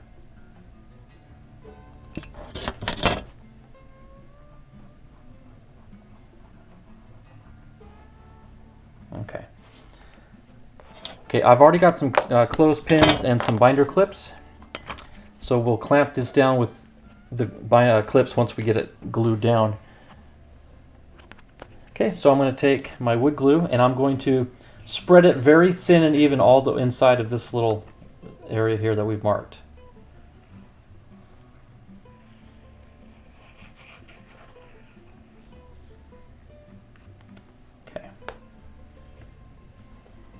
Get my paper towel ready to wipe down my finger because I'm going to spread it with my finger.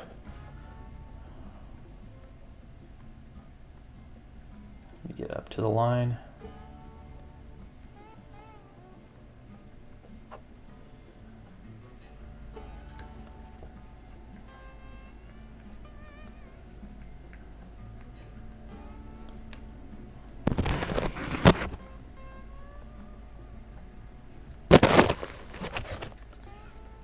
You don't want too much because then it's just going to take longer to dry and it's going to squeegee out the side, so it's just going to make a mess. So in this case, I'm going to wipe it pretty thin. And I think that's pretty good. Okay, we'll take our underside from the coupler. We'll lay it down in position. Make sure everything feels even on the sides.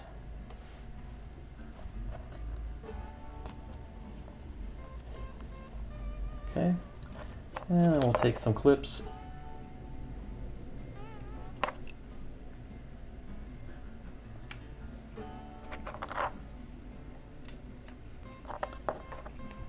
And we'll cinch those down just like that. Okay, we're going to let that dry. In the time being, I can go ahead and get my tabs ready to go. Set that aside. I've already cut one out.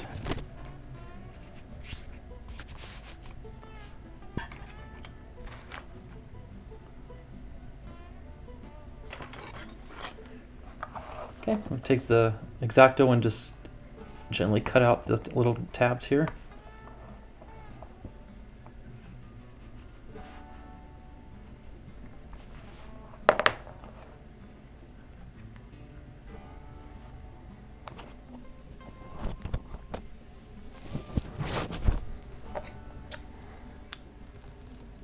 Okay, and I'm just going to glue these together.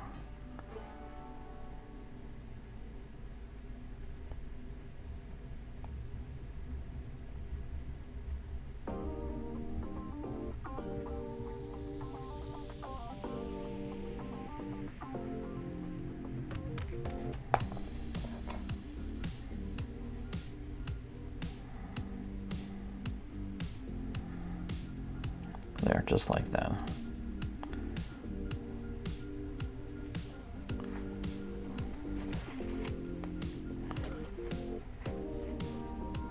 Clean off any that oozes out.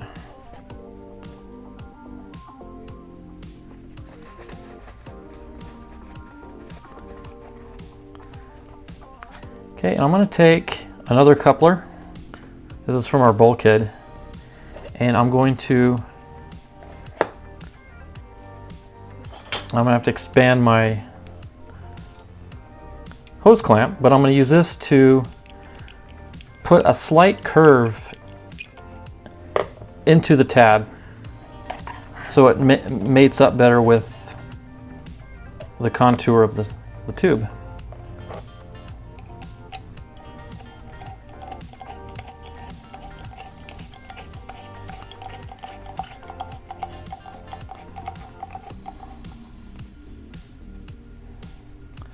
You can kind of see there it's getting the contour shape to it. And as the glue dries inside of it, that will help hold that form. Let me get it a little straighter.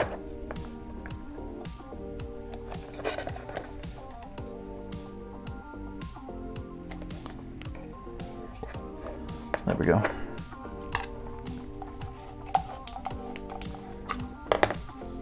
Okay, so we're going to let that dry and then we'll come back and combine the two. Okay, before we move on to the next step, I do want to point out a couple things. One, I'm electing not to glue the tab on to the hatch just yet. I'm going to wait till I paint this and get it all complete, and then I'll glue this on, because I'm afraid that I'm just going to mess things up by trying to mask this off, and it's just, I think, a bigger hassle. So I'm going to wait on that. And then also, you have to attach your shock cord mount to the underside. That's going to be on this Kevlar. I'm not going to do that yet either. I'm going to hold off until everything's painted and ready. Also, the payload bay and nose cone are being painted off camera. Those are things that I can't really show too easily, but there's nothing really structurally to do to them. So I just went ahead and got the paint started on them. I'll show you obviously when they're complete. But what we can do now is go ahead and install the booster stage launch lugs. Similar to the way we did on the upper stage. I believe the measurements are a little bit different this time around, but same process. So I'm going to make two marks, one at the 1-inch mark from the bottom.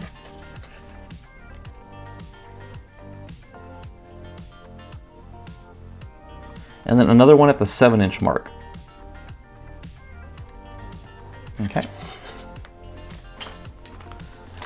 And I'm going to take a little bit of sandpaper and scuff up the area just north of the line so the wood glue adheres better.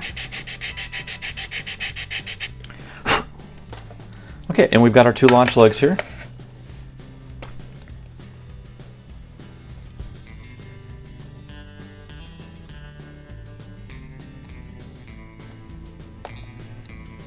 And the other thing I did off camera too was on the upper stage, I went ahead and filleted the, if that's a word, filleted the launch lugs. And then after the fillets dried, I went back in over the fillets with some Bondo to make a nice smooth curvature. And I got those sanded down smooth prior to primer. So just want to give you a heads up on that. I also used some Bondo.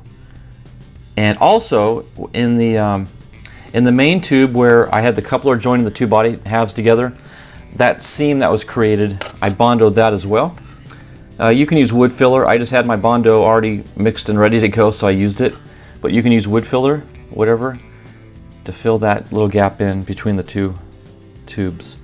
Okay, got those on. Let me sight from behind, again like a rifle. This is your chance to tweak it because once it sets, it ain't moving.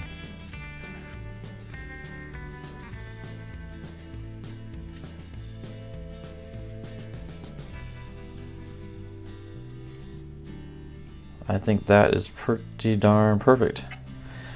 Okay, so we're gonna let this dry. And then again, off camera, I'm gonna fillet these and then use some Bondo to clean up the contours. And I'll take it out and primer it. I am gonna have to work around masking off this hatch area here. It's going to be a little tricky, but I'll do my best to get that nicely masked off and protected. So next time you see this, everything should be primered, if not already painted, and then we'll show a final completion install on everything. Okay, as you can see, the rocket has made quite a bit of progress since the last segment. The painting on the booster here is complete. The whole yellow tube is done. I got the red fin painted on as well as the black fin. I do have the decals yet to do, but I'm going to hold off on them till the very end. But we do have the hatch now that we can complete now that everything is painted and dried. We do need to glue on the tab that will help hold it in the booster tube. So let me go ahead and glue that in with some white glue. I'm sorry, wood glue. I don't know why I said white. So we'll just put some in here.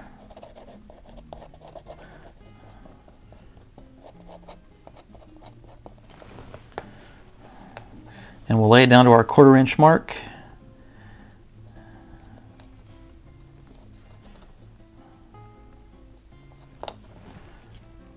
And we'll center it best we can, look at it from above, make sure it looks good. In that case it does. Okay. I'm going to take, let me see if I can grab a, oh, I bumped the camera, sorry. Let's see if I can grab a clothespin here. And I'll just gently clamp that down to help hold it in position. Okay, so we're going to let that dry. In the meantime, I can go ahead and work on the shock cord. This is your typical Estes trifold paper shock mount. And we just go ahead and pre-fold it. Segments 1, 2, and 3. And I can take the shock cord out now. I had it taped up in there just to keep it from getting in the way. So let me,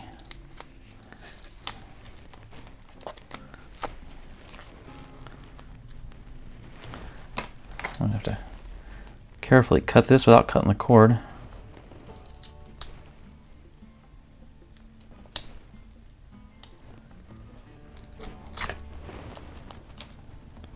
The upper body tube is out drying. It just got painted. So I'm holding off on bringing it in. So when it comes time to test out the hatch, I'm going to have to use the Payload Bay, which I have. Actually, let me show this off to you. It's been painted. Now I've got it right here. So we're going to use this to temporarily hold the hatch in place at that coupler. So we'll come back to that here in a bit. And like I said, the upper tube, it's just outside drying. Now before you glue this in, they do recommend that you go ahead and tie a double knot or a loop about 6 inches from the end. So we'll do it about here. Let me give, yeah, about right there. Okay, and I'm just going to tie a loop. And this is what the booster parachute is going to clip onto. So there we go. All right, that's not going anywhere. Okay, now we can go ahead and glue our shock cord in. Got my paper towel ready. Always have one because you're going to get messy doing this.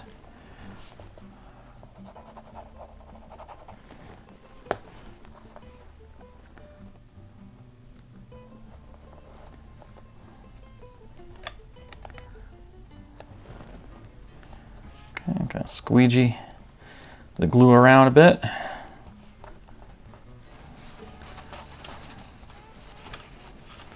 And it's good that we got glue coming out. That means we got full coverage. And we'll do it once again on the top here.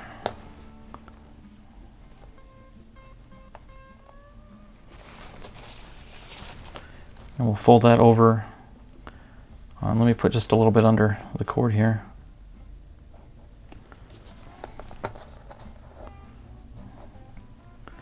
And we'll fold that down there.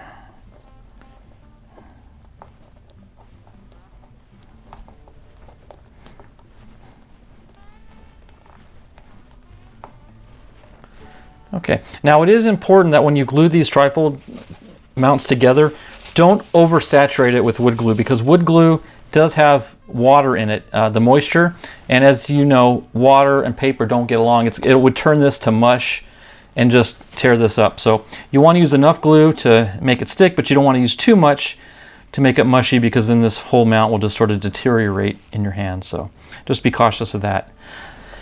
Okay, now we can come back to this. Now this isn't, I'm going to say it's not quite dry yet. I don't know, but I'm not going to test it. But we can go ahead and glue the shock cord mount into here. And they say 2 inches. Let me grab a ruler.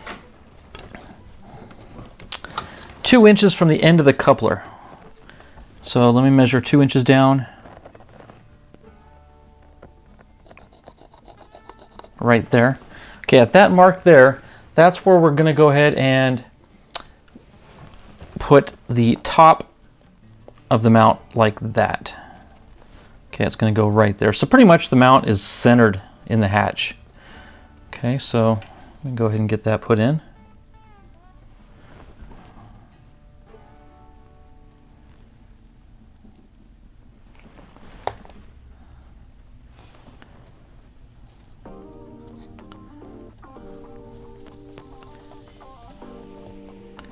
Okay, we'll squeegee out any excess.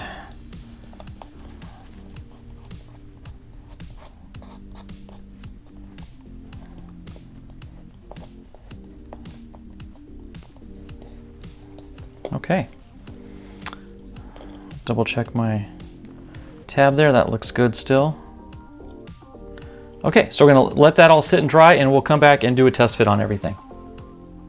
Okay, while we still have the hatch drying, it's pretty much dry, but there's no reason to put any stress on it just yet, because we can do other things like decals. So I've gone ahead and cut out one set of booster fin decals. These are going to mount on the fins at approximately that location. The black goes on the yellow, and the white will go on the red. Nothing goes on the black. Okay, so, and we have one Pro-Series II. Now there's a little bit of a discrepancy between the instructions and the box when it comes to this Pro-Series II. Just to show you, on the box, they've got the Pro-Series II decal between the yellow and the red. So it would go here, okay? But then you look at the manual, and let me show you what the manual has. They show that decal between the red and the black. Now it's possible that there's another one right there, but they don't have a decal arrow pointing to it. Now just for aesthetics looks, I always strive to match the face card, or in this case, the box art of a rocket. So I'm gonna do it as you see here on the box itself. That's just always been my way of doing things. I try to match the box and or face card as best as possible. So that's how we're going to do this one. Okay, so let me go ahead. I've got my water set up here. Let me go ahead and we'll do the yellow one first, the yellow fin. So I'll drop the black decal in the water. These are water slides, so you do need to cut out as close to the decal as possible so you don't have too much excess. I've also got a Q-tip on standby to help spread if need be, and I've got my tweezers in case I need to help coax things into position. Okay.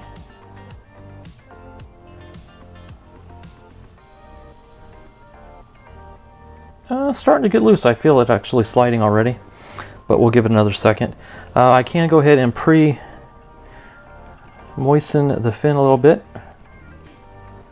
Okay. Let's see how this slides off here. Oh yeah, it's going to be good.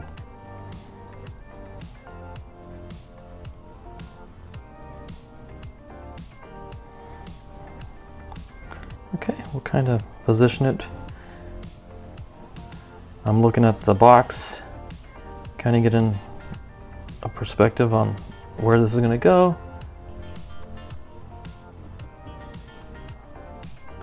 I think that looks pretty good right there.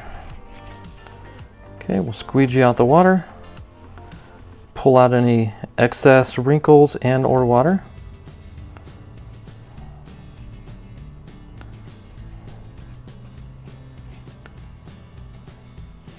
Okay, in this case we can use our Q-tip as well. Yeah, there's a big blotch of water in the middle there. We'll pull that out.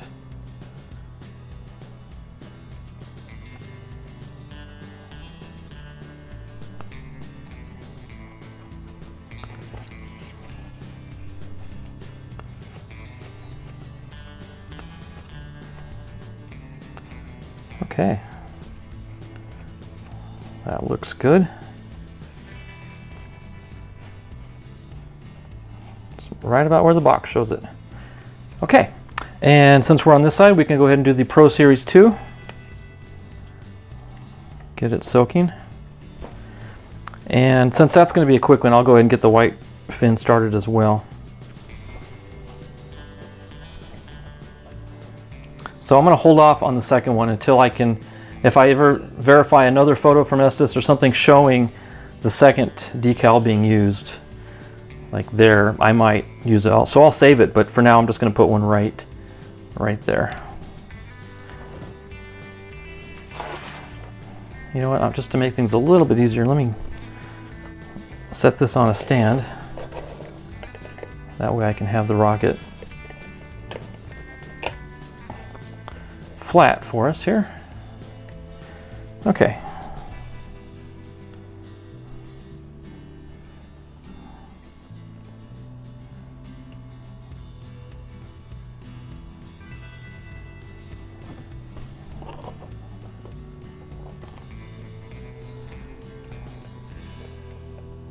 It looks like it's just beyond the edge of the fin, the leading edge of the fin. So I think that looks, well, darn near perfect. Actually, it's centered and it's just extended beyond the end of the fins there. So I want to call that good.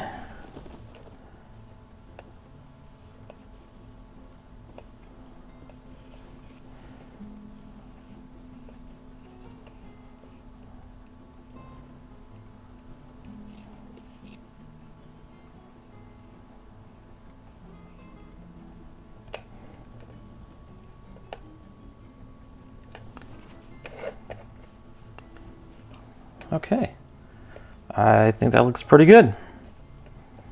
All right, now we'll rotate the rocket over to this angle and we'll apply the white decal on the red fin.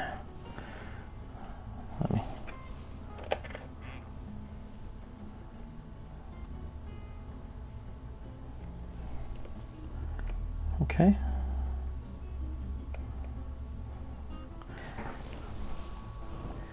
That looks about equal with the other fin that we just did.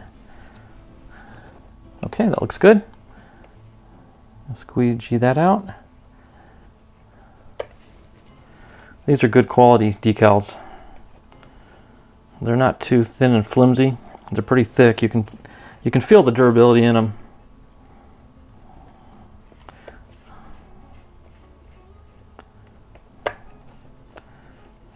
There we have it.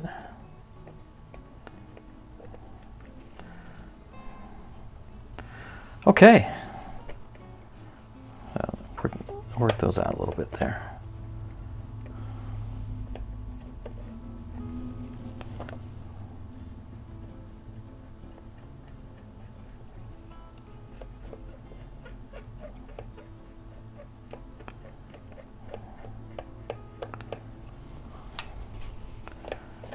Okay.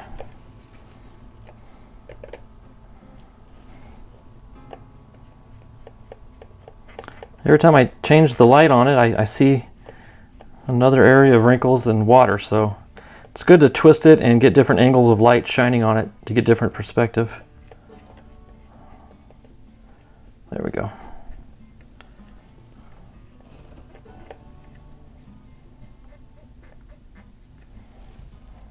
Okay, there we have it. Yeah, this rocket's looking really sharp. Okay, now that we've had some time to dry, let's see if we can't figure out. Yeah, that's secure. Okay, now I don't have a parachute in here yet, but we don't need one. We'll just go ahead and coil this up. Insert our tab.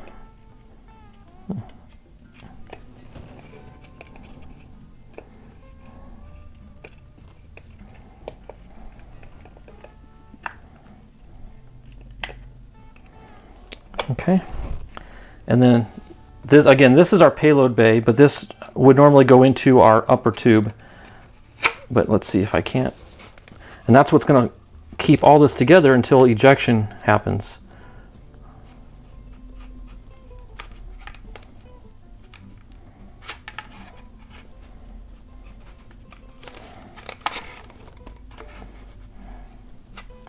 There we go. Okay, so yeah, that is not going anywhere. Okay, I really like that. That's a really good design. So, okay. Very cool. So I'm gonna just let this sit and dry, and once I get the upper tube done, we'll come in and do the decals on it as well, and then this rocket will be finished. Okay, now that the painting is complete on the upper stage, as you can see, I've got the black bands painted on both ends. That yellow piece of tape, I'll get back to that later. But just to show, we are going to now apply the decals to the fins. And I've already got the white decal soaking. We're going to place it on the red fin. So let me go ahead and pre-moisten the fin a little bit there.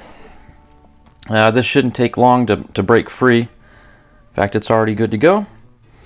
So we're just going to lay it down just like we did on the booster. Same exact thing. In fact, they're the exact same decals. So we'll lay that down. And move it around a little bit. Get the wrinkles out.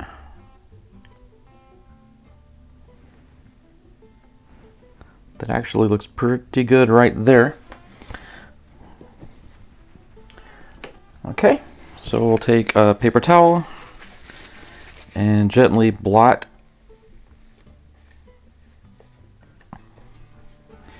the water out.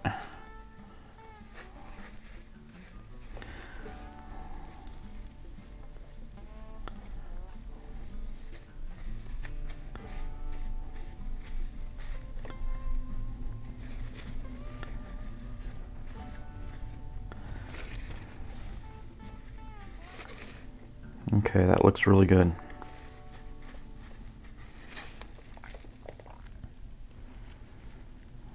Okay, no wrinkles.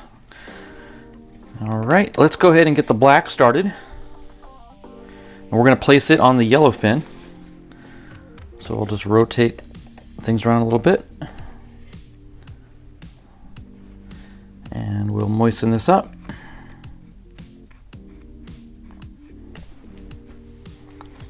I'm looking forward to this one. I'm sure you are too. This is going to be a monster of a decal, but it's going to be fun to apply. Okay, let's get that a little better centered. Really the only difference I think between the fins on the upper and the booster stage is we're not going to be putting the Pro-Series II decal on the upper stage here.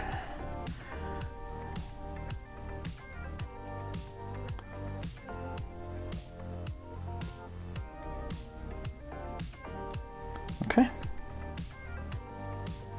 Get this up in frame a little better for you.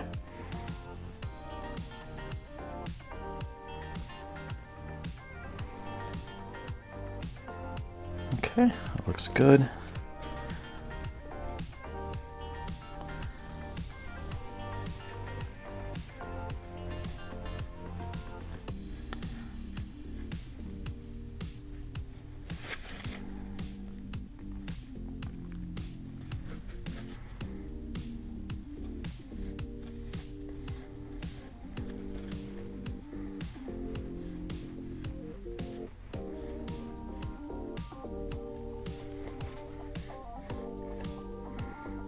All right, excellent. Okay, now for the biggie. Okay, back to I was showing you that piece of yellow tape. The importance of that is it is marking the center of the red segment, and I'm going to align the top of the G in Vogel with that yellow strip of tape. That's going to ensure that the decal is centered on the red portion of the rocket. Okay, I'm fighting the launch lug here.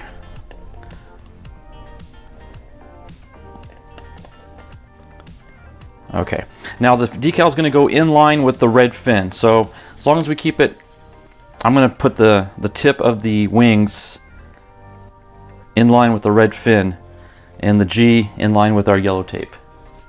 Okay, now this is going to be a little tricky to fit all this in. We're just going to have to let it curl up on us. And then when it relaxes, we'll know it should be ready to apply. Okay, it's going to take a lot of little, does that make sense? A lot of a little water. A lot of water, we'll just say that.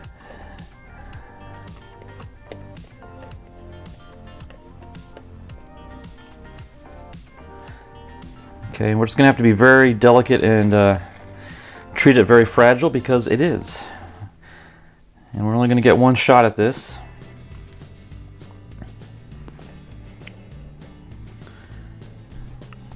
The tape is right there, but I'll reference it here in a bit. Okay, it's starting to break free. So we can uncurl it. Okay, I'm just going to lay it temporarily in position. Get the wings even with the fin. Oh, there's my center line on the yellow stripe. That's actually came out pretty good. Okay, that looks good. Okay, I'm going to attempt to slide it off here left to right.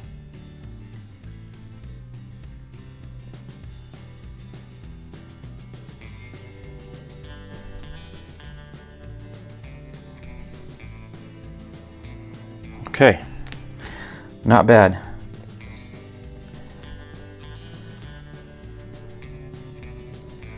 Little bit of a curl.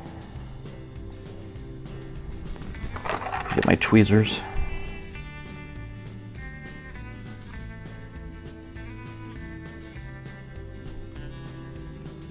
There we go. Let's check everything else out.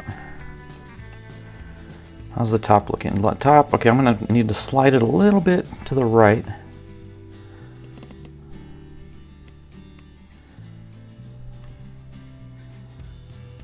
Okay, I can remove the tape now.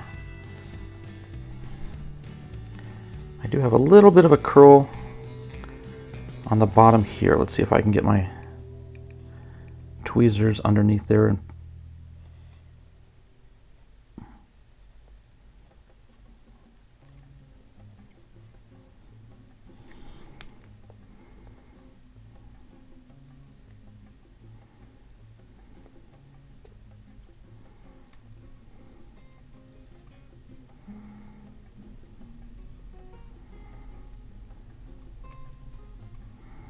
Okay, it's coming.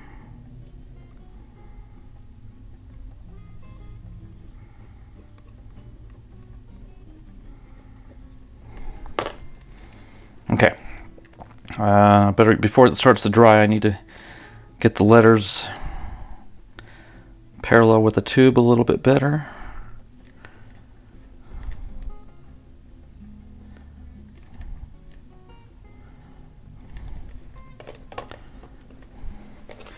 Okay, let me run the towel down the center to get an idea what hand we've been dealt here. Okay, the top half looks really good. I think I'm gonna have to work on this bottom a little bit. Although no, it's evening out for me here.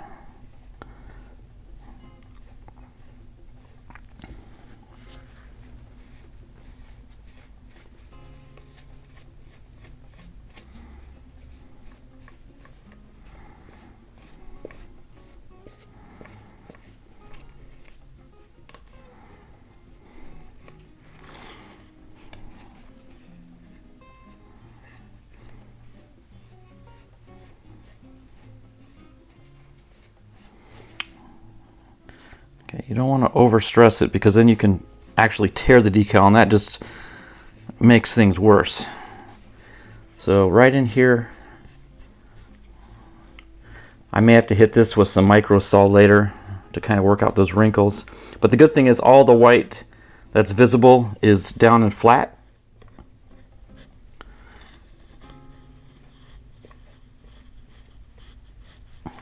There we go. And as it dries, these wrinkles will become transparent and flat.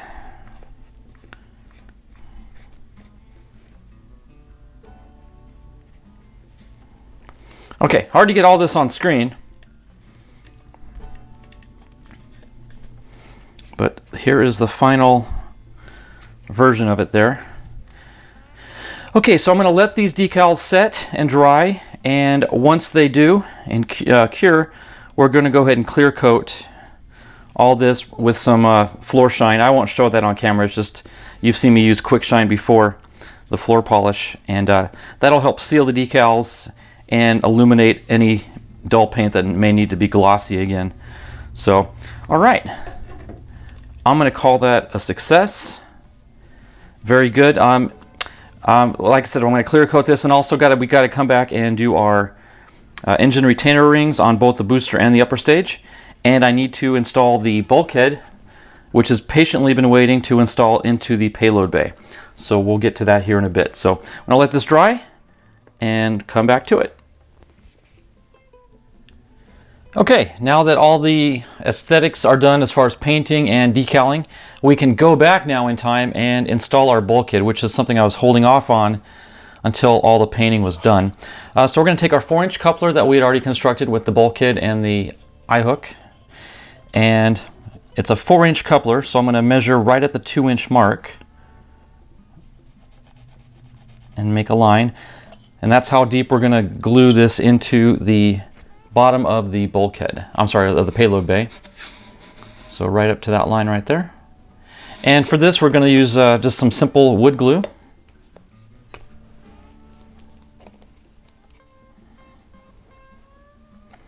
I'm just going to run a bead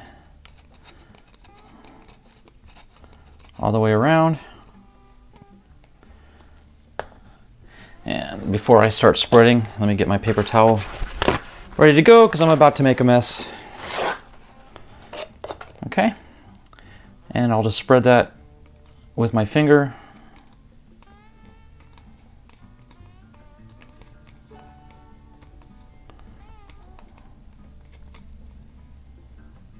Okay. Okay, find my mark, which is right there. And we're going to insert it and twist and rotate until we get to that line. And stop. That's all there is to it. Okay, so we're going to just let that sit and dry. And it shouldn't take more than maybe 10-15 minutes to completely set and be usable. Okay, also a step that we skipped because of the painting and everything was gluing on the engine retainers. I've got both of them here, one for the upper and one for the booster stage. And it's a simple case of just epoxying them. In this case, I'm actually using JB Weld, which I typically like to do on engine caps just because they're a little bit more, it's more heat tolerant. And obviously the engine area is where it gets the hottest. So I like to use that when I can. The ring, it's already exposed. I am going to scuff up the inside of the ring a little bit here on the plastic with some sandpaper just to roughen it up, and then we're just going to epoxy that in with some JB Weld and call it good. So I've already got the JB Weld pre-mixed. I'm going to take some 220 sandpaper here and just lightly scuff up the plastic. Okay, we'll go ahead and do both because I'm going to go ahead and glue both of them on at the same time.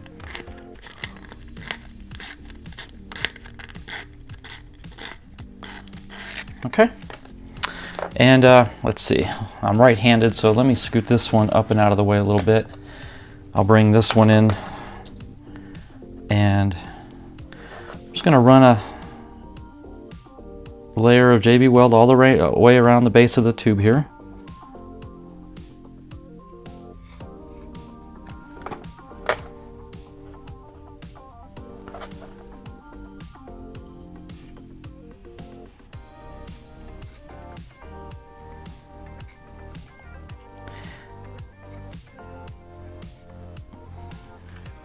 Okay, that looks good. Actually, let me push some of this down to the side a little bit better.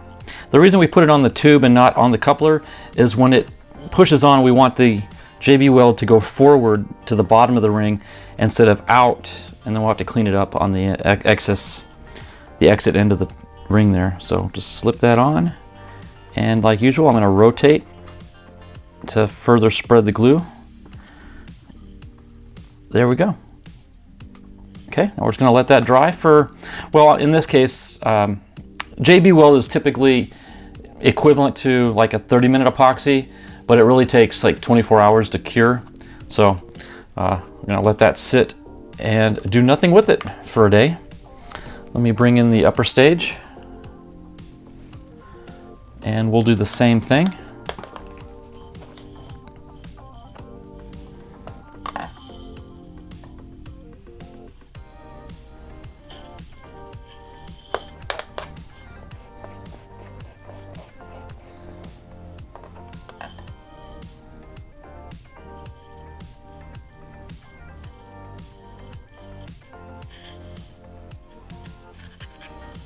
Okay, now we'll take our cap, or ring, I'm sorry. Oh, got a little bit of excess over the edge. There we go. Okay, slip this on and begin rotating.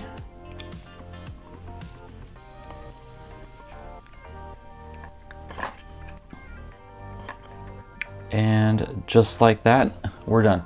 So we're gonna let all this dry. I am gonna clear coat this off camera, and we'll come back and do a final close-up as we're pretty much done with the assembly on the Vogel. Okay, the Vogel is now completely complete. I'm going to assemble it. You can see I've got all the different parts to it here in separate units, but I'm going to go ahead and assemble it as you would if you're going to fly it, with the exception of the parachutes. I'm not going to load the parachutes, for one, because that'd take a little bit extra time, plus everyone has their own way of doing it anyway. So we'll exclude them for the sake of this example. But let me just kind of show you, one thing I did do off camera was I did attach my shock cord lines, and I did run my loops, so I'll be able to attach the parachute. But let me set the payload bay aside for the time being, and let's see, this is such a long rocket, I had to raise the camera up a little bit. Let me attach, I temporarily used a little bit of tape here just to keep the hatch closed. But oh, and one thing I need to do too is let's take one of our caps and thread it on.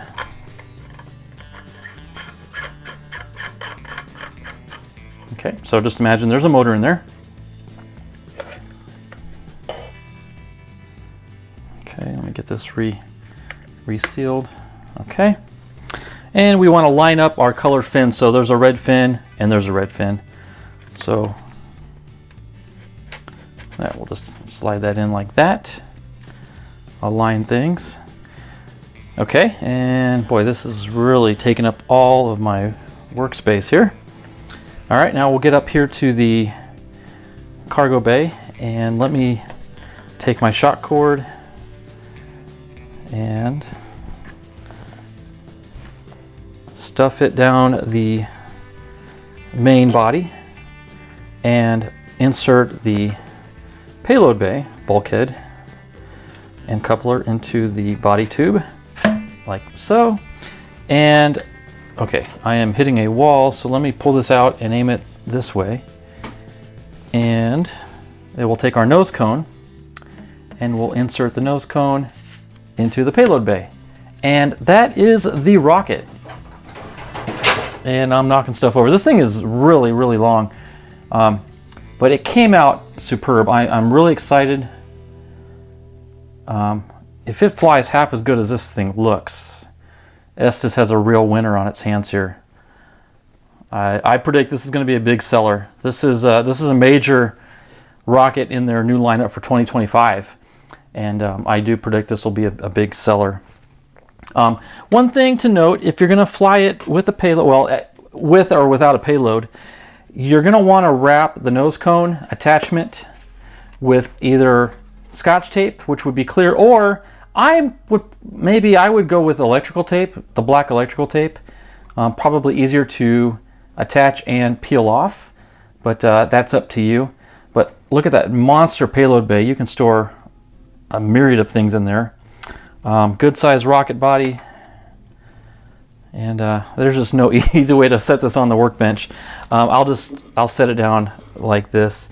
But anyway, this is going to wrap up this build video. I know this is probably one of my longest, if not the longest, build videos I've produced ever, but it was well worth it. There's a lot to this rocket, which explains why it was so long, but it is so worth it. This is a gorgeous piece. Like I said, it's aesthetically pleasing, it's structurally pleasing, the build is superb, the design, I love the hatch system. Slide this back down here. So yeah, when the first stage burns out and it lights off the second stage, it will blow the booster off, and then this will pop open and out comes your parachute and shock cord. So very good design. So let me tuck this back in one more time.